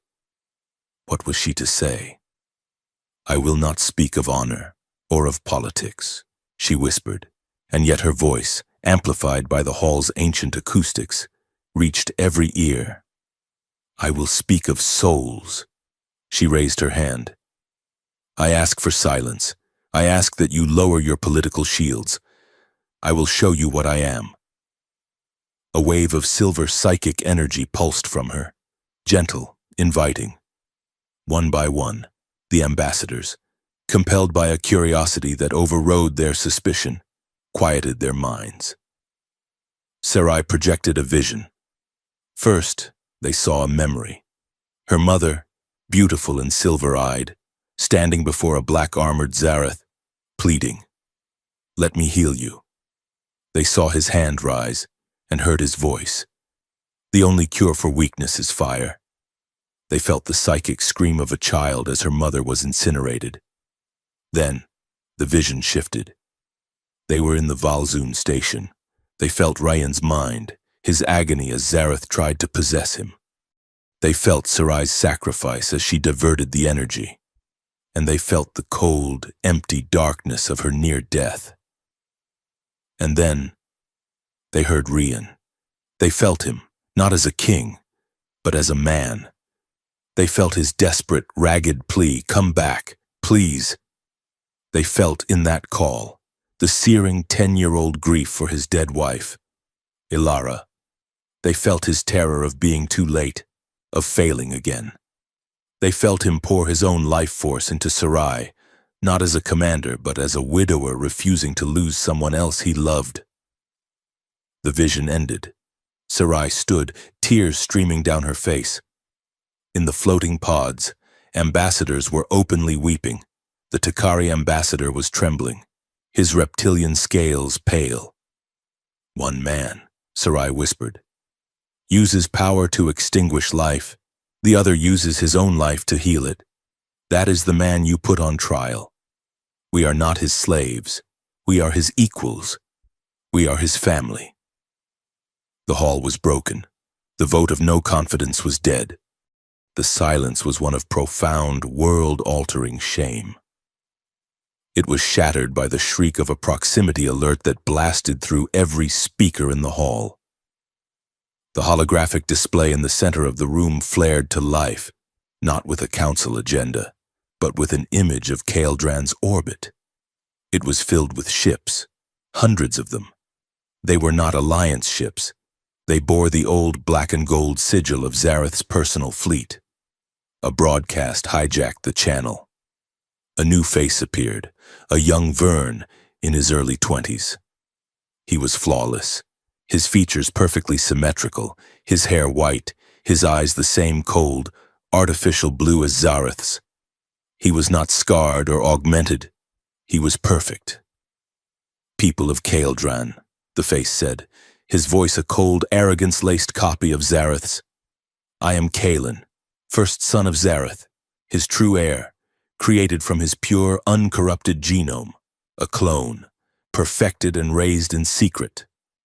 He gestured to the fleet. "My father's loyalists have flocked to my banner. We are here to cleanse the dominion of the human plague. I demand the false king, the human usurper Rian Kael, be delivered to me. And I demand the tainted bloodline, my half-sisters, be turned over for their ritual purification. Surrender, and your city will be spared. Resist, and you will join my father in the dust." The broadcast cut out. The hall was in chaos. Rian, Talessa, Yavara, and Sarai did not panic.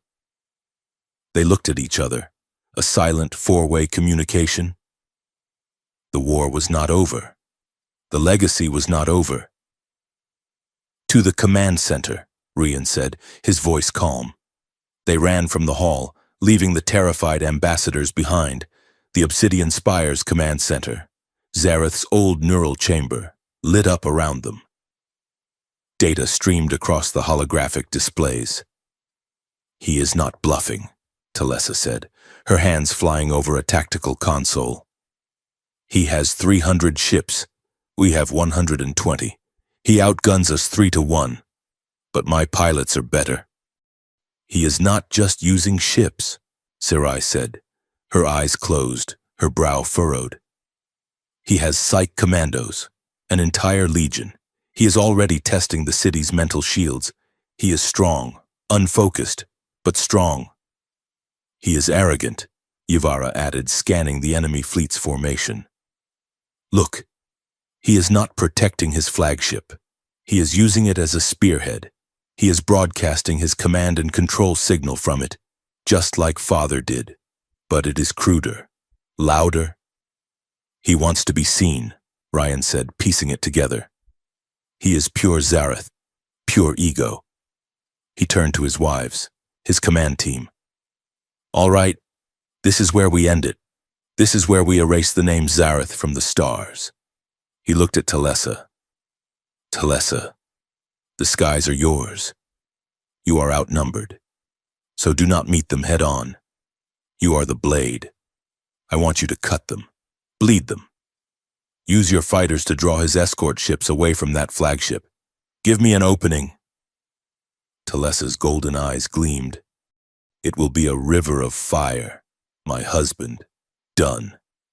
He turned to Yvara. Yvara, you have the planetary defenses. Every shield, every ground-to-orbit cannon, every automated trap Zareth ever built. He is arrogant. He will try to land troops. I want you to be the pretty little snake and bite him everywhere he is not looking. Make him pay for every inch of atmosphere. Yvara smiled, a true cold smile. He will not touch the grass. Rian, I promise. He looked at Sarai. Sarai, you are our shield. Kalen will try to break our pilots. He will try to turn our gunners. You keep him out of our heads. You are the wall of silver light. Can you do it? Sarai opened her eyes, and they were not soft. They were burning. I held back a god. Rian, this is just an echo. I will hold him. Good, Ryan said. Now my mission. The three of them looked at him. That flagship, Ryan said, pointing to the holographic model. It is the source. The legacy is in him. Kalen is the last piece. I have to get to him. Ryan, no, Telesa said, her voice sharp. You cannot mean alone? It is the only way, he said. He wants me.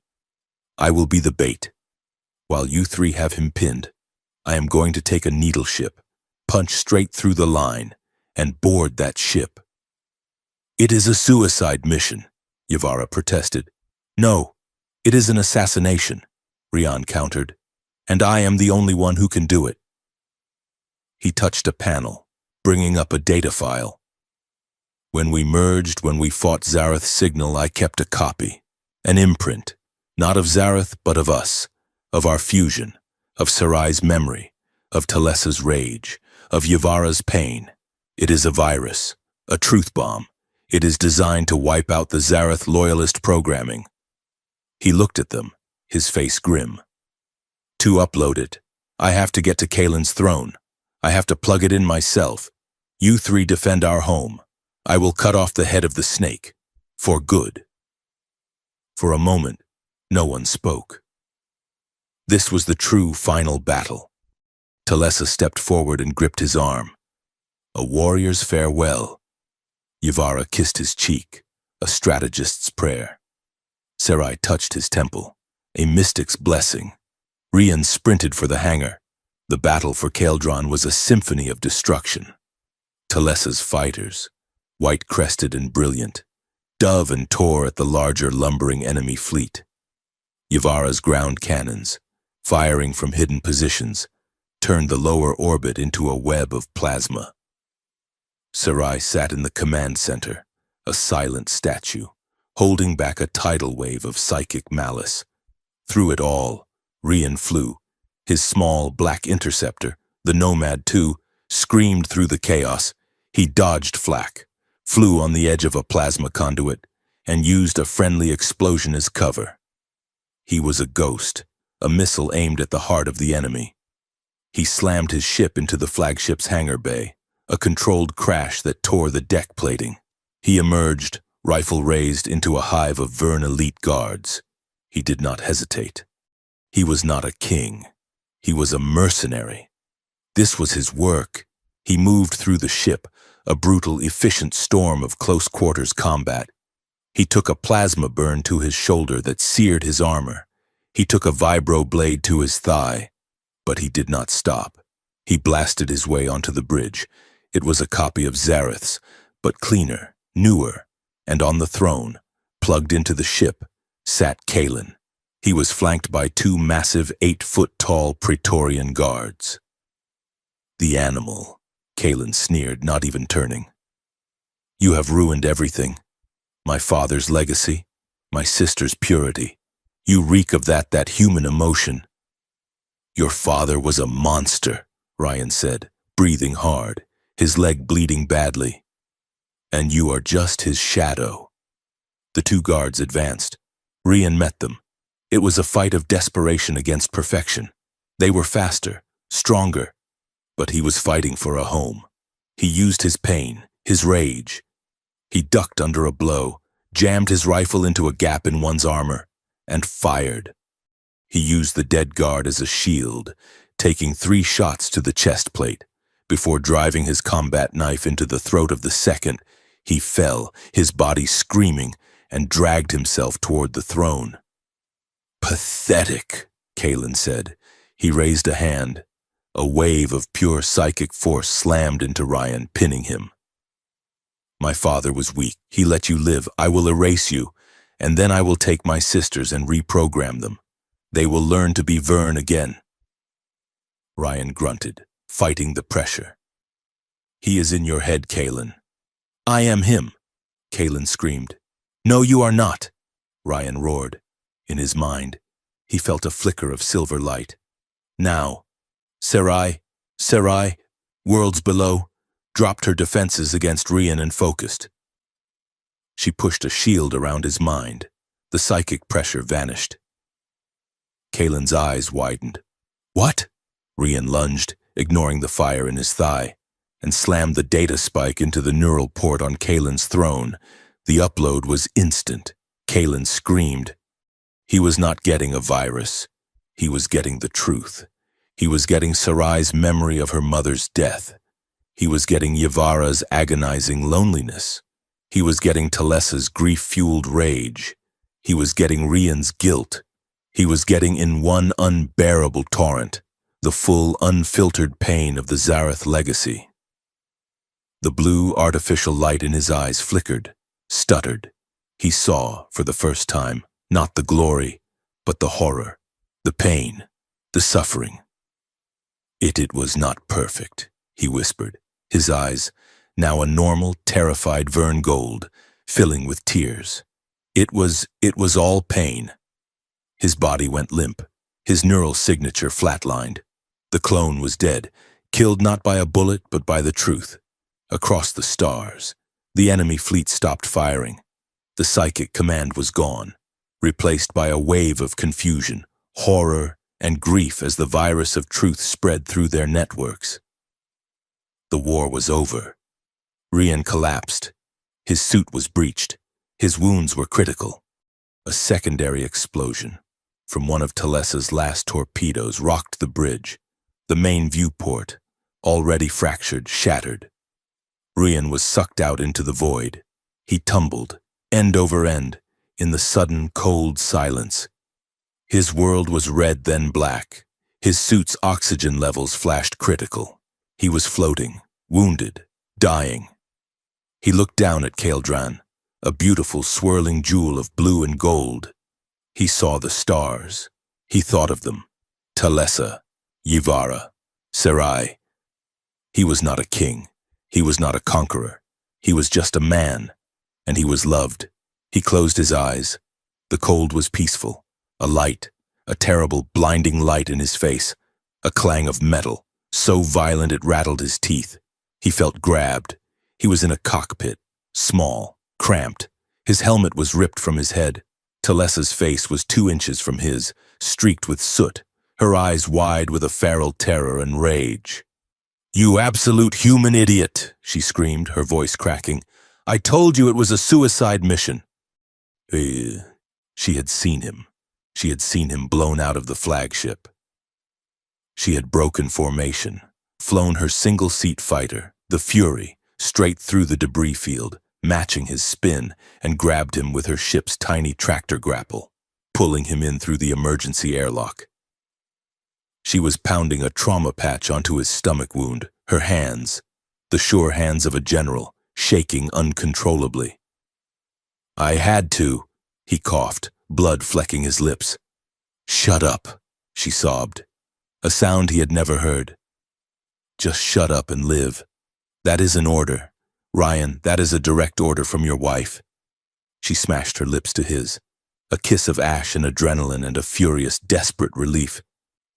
Her fighter, a tiny scar of light, turned and burned for home. The war was over. The silence in orbit was heavier than the wreckage. Ryan Kale recovered in the chambers that had once been Zareth's. But the light was different. The heavy, oppressive drapes were gone, replaced by open windows that let in the Kaldran air.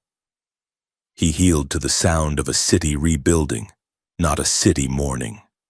Yvara oversaw the humanitarian response, her political acumen a scalpel, not a sword. Talessa managed the disarming of Kaelin's fractured, leaderless fleet, her authority absolute and, for the first time, merciful. Sarai, exhausted but whole, spent her days in the psychic quiet, helping to heal the mental scars left by the conflict. When the Galactic High Council reconvened 2 weeks later, the atmosphere was not one of judgment. It was one of awe. The Takari ambassador, his scales seeming less sharp, his voice less abrasive, took the floor. He did not address Ryan. He addressed the assembly. "We have been blind," he said, his voice quiet. "For generations, we saw the Verne Dominion as a single entity, a monster to be feared. We did not see the people it consumed. We did not see the children it broke. And we refused to see that a killer could also be a healer." He turned, bowing his head not to Ryan, but to the 3 daughters who stood beside him. "We have voted. The Galactic Charter will recognize the dissolution of the Verne Dominion, effective immediately. Its territories are free. Its people are their own." A ripple of applause, soft and respectful, filled the hall. "But," the ambassador continued, "a vacuum of this size creates chaos. The outer systems are already fracturing. They need guidance. They need a symbol of what is to come. Not a crown, but a council." He looked at Ryan, his gaze direct. "The council has voted unanimously. We ask for the formation of the Kaldran Transitional Peace Council. And we implore the 4 of you to lead it, to show us how to build what you have." All eyes turned to Ryan. He stood, his arm still in a sling, the plasma burn on his neck a dull red scar. He looked at the faces of the ambassadors, at the hopeful, terrified, and expectant Verne nobles who now sat among them. He saw a future of meetings, of trade disputes, of laws and regulations, a future of politics. He stepped forward. "I am honored by your faith," he said, his voice rough. "But you have the wrong man." A shocked silence. "I am a soldier," Ryan continued. "I am a mercenary. I am not a statesman. I came here to end a war. I did not come here to rule. The people of the former Dominion are free. They must choose their own leaders. My work is done. I respectfully, humbly decline." He turned to leave the podium. "Rian." It was Talessa's voice, firm, unwavering. He stopped. He turned. The 3 sisters had stepped forward, standing between him and the throne he had just rejected. They were not looking at the council. They were looking at him. "You speak of freedom," Talessa said, her golden eyes locked on his. "You gave us ours. You showed us that honor is not obedience, but freedom is not the end. Rian, it is the beginning, and you do not get to walk away from the world you helped to create." "You are not a statesman," Yvara added, her voice soft. "All games gone, leaving only a brilliant, sharp clarity. No, you are a terrible politician. You are too honest. You feel too much. That is precisely why they need you. Why do we need you? We are not asking you to be a king." Sarai stepped forward, placing her hand on his chest, over his heart. Her silver eyes held him. "The people do not need a crown. Rian, they need a compass. They need a healer. And we—" Her voice was so quiet, but it was the loudest thing he had ever heard. "We do not need a crown. We need you." Ryan looked at them. The warrior, her hand on her hip, her strength his anchor. The diplomat, her head high, her intellect his shield.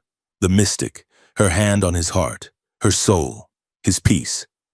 He had come to Caldran to face a monster. He had found a family.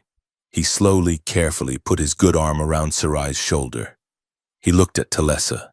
He looked at Yvara. He nodded. He did not need to speak. The galaxy, watching them, understood. This was not a monarchy. It was a partnership.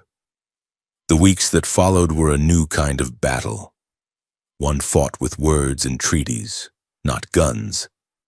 But in the quiet moments, in the moments between the reshaping of a galaxy, Rian found the pieces of the life he had never known he was fighting for.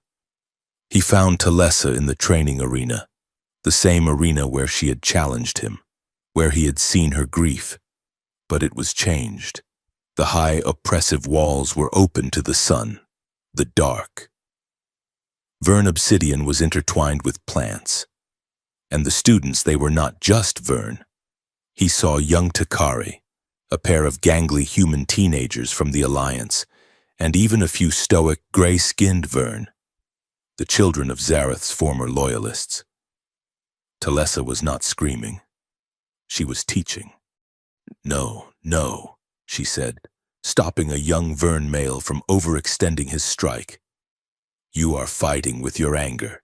Anger is a fuel, but it burns too fast. You will be ash before the battle is over. Fight with your center. Fight with your purpose. She demonstrated the move, a block and counter, a flow of energy that was both beautiful and economical. It was not Zareth's brutal style. It was hers. Rian watched from the archway, his arm now free of the sling. Talessa saw him. She finished her instruction and walked over, wiping sweat from her brow. She was wearing a simple training tunic, her white crest damp. You are good at this, he said. I am better than I was, she replied, a small, rare smile touching her lips. He taught us to be weapons, to break. I am trying to teach them to be shields, to protect. She looked at the diverse group of recruits, now sparring in pairs. This is the new First Fleet, not a tool of conquest, but an honor guard for the new council, for peace. She turned back to him, her golden eyes serious. But I am a Vern. I know how to train Vern. I do not know how to train a human, or a Takari. I do not know their center. She held out a wooden training baton, the same kind they had used in their duel. You do, she said. You know how to endure and you know how to fight for what is broken. Help me, Rian, help me shape something better. He looked at her, at the proud, scarred general who was not afraid to ask for help. He took the baton. Show me the first stance, he said. He found Yvara not in the council chambers, but on the coast, miles from the capital. Caldran, he was learning, was not just a fortress world. It was a planet of stunning, secret beauty. The shore was made of a fine, crystalline sand that hummed when the wind blew. The ocean was a deep, impossible indigo, and the twin moons, one blue, one gold, were rising, painting the water in shades of light. She was at the water's edge. She had shed her silk gowns, her armor of diplomacy. She was barefoot, wearing a simple linen shift. Her dark hair was unbound, blowing in the sea breeze. She was dancing. He stood by the dunes, watching. It was not a performance. It was not a seduction. It was a dance of pure, unadulterated joy. She spun, her arms raised to the moons, her laughter, a real, unpracticed sound, carrying on the wind. She saw him, and her smile widened. It was not her politician's smile. It was the smile of the woman he had seen, raw and vulnerable, in the galley of the Nomad. You are late, husband, she called out, her voice bright. I had a council meeting, he said, walking onto the crystal sand. About the new trade routes. I thought you were supposed to be there? She laughed. I left. Talessa can handle the trade routes for one day. She ran to him, grabbing his hands. Her skin was warm from the sun, salty from the sea spray. "Yvara, you cannot just abandon your post." "I am not abandoning it," she said, her eyes sparkling. "I am delegating." She tugged him toward the water. "Come. The water is like swimming in stars. I am in my fatigues, Yvara, my boots." "Then take them off," she said, with such simple, profound happiness that he was stunned. He hesitated. The man he was, the soldier, the commander, always on guard. She saw the hesitation. She saw the old Ryan. With a sudden mischievous shriek, she grabbed him, using his own momentum to pull him forward. They tumbled, laughing, into the gentle bioluminescent surf. He came up sputtering, soaked, and found her floating on her back, looking up at him, her face a picture of pure peace. "This," she said, "was better than the grand audience hall." He floated beside her, the warm, starlit water washing away the exhaustion of the day. "You are different," he said. She turned, treading water, her face close to his. "I am not," she whispered. I am finally me." That night, on the ship, I told you I was afraid of being unwanted. I was afraid of being just a tool. And then when we merged, I realized I had been using myself as a tool. I was so busy controlling everyone. I never just lived. She touched his face, her fingers tracing his scar. "I no longer want to control anything but my own joy. Rian, and this..." She gestured to the water, the moons. To him, this is joy. He kissed her, and it tasted of salt and starlight and a future he had never dared to imagine. He found Sarai in the heart of the Lanthian forest, a place the Vern had always avoided. It was an ancient, quiet wood, where the trees had silver bark and the air smelled of peace. She was waiting for him, sitting on a bed of moss by a still, clear pond. She was, as always, a point of stillness in his chaotic world. He sat beside her. He did not need to speak. He just sat. And for the first time in his life, his mind was quiet. The ghosts were gone. Ilara, Titan, Zareth. They were all just memories, not wounds. "It is finished," he said, more to himself than to her. "No," she whispered, her hand finding his. "It is beginning." She looked at him, her silver eyes swirling. "You have seen my past. You have seen my pain. Would you like to see our future?" He looked at her, at this gentle soul who had the strength of a star. "I am afraid, Sarai. After everything, peace feels temporary." "It is," she said, her honesty a soft, kind blade. "Peace is always a choice, a thing you must build every day, but it is worth building." She raised his hand, pressing his palm to her temple, and laid her other hand against his. "See you, Ryan, just for a moment." He closed his eyes. He let the bond open. The vision was not a maelstrom of galactic politics. It was simple. It was a house, not a palace, not a barracks. A house made of warm, silvered wood from this forest. Sunlight streamed through a window. He saw his own hand, older, the scars faded, resting on a table. He saw Talessa, her white crest now threaded with gray, arguing good-naturedly with Yvara over a map. He saw Yvara, her face lined with laughter, not cunning, throw a piece of fruit at her. He saw a child, a little girl, no more than 5 years old. She ran into the room, her hair a wild, dark tangle, and she stopped. She looked up. She had his human eyes, a deep, steady brown. But when she smiled, her eyes crinkled, and for a flash, they swirled with pure silver light. She ran to him, to future Ryan, and he swept her up. He felt a surge of love so profound, so complete, it dwarfed every battle, every loss, every victory. It was a love that was not born of grief, or guilt, or duty. It was just love. The vision faded. Rian opened his eyes. He was back in the forest. Tears were streaming down his face. He was not just a healer. He was healed. "A home," he whispered.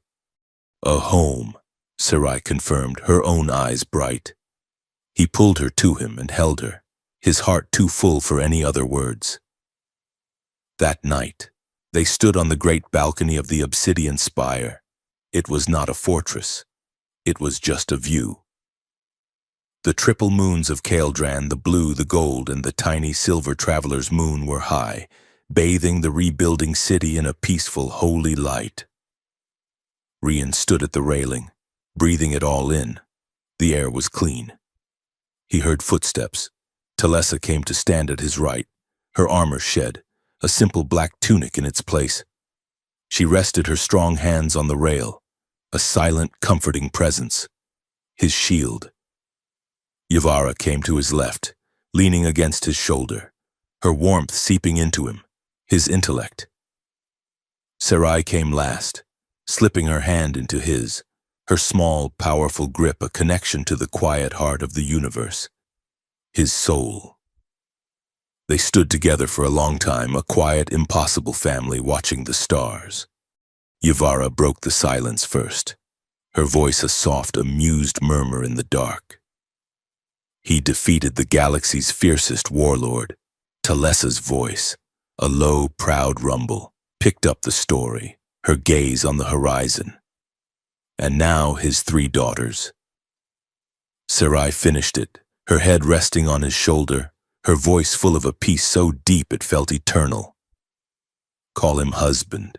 Rian Kael, the soldier, the widower, the mercenary, the king, closed his eyes. He was none of those things. He was just Rian. And he was finally home.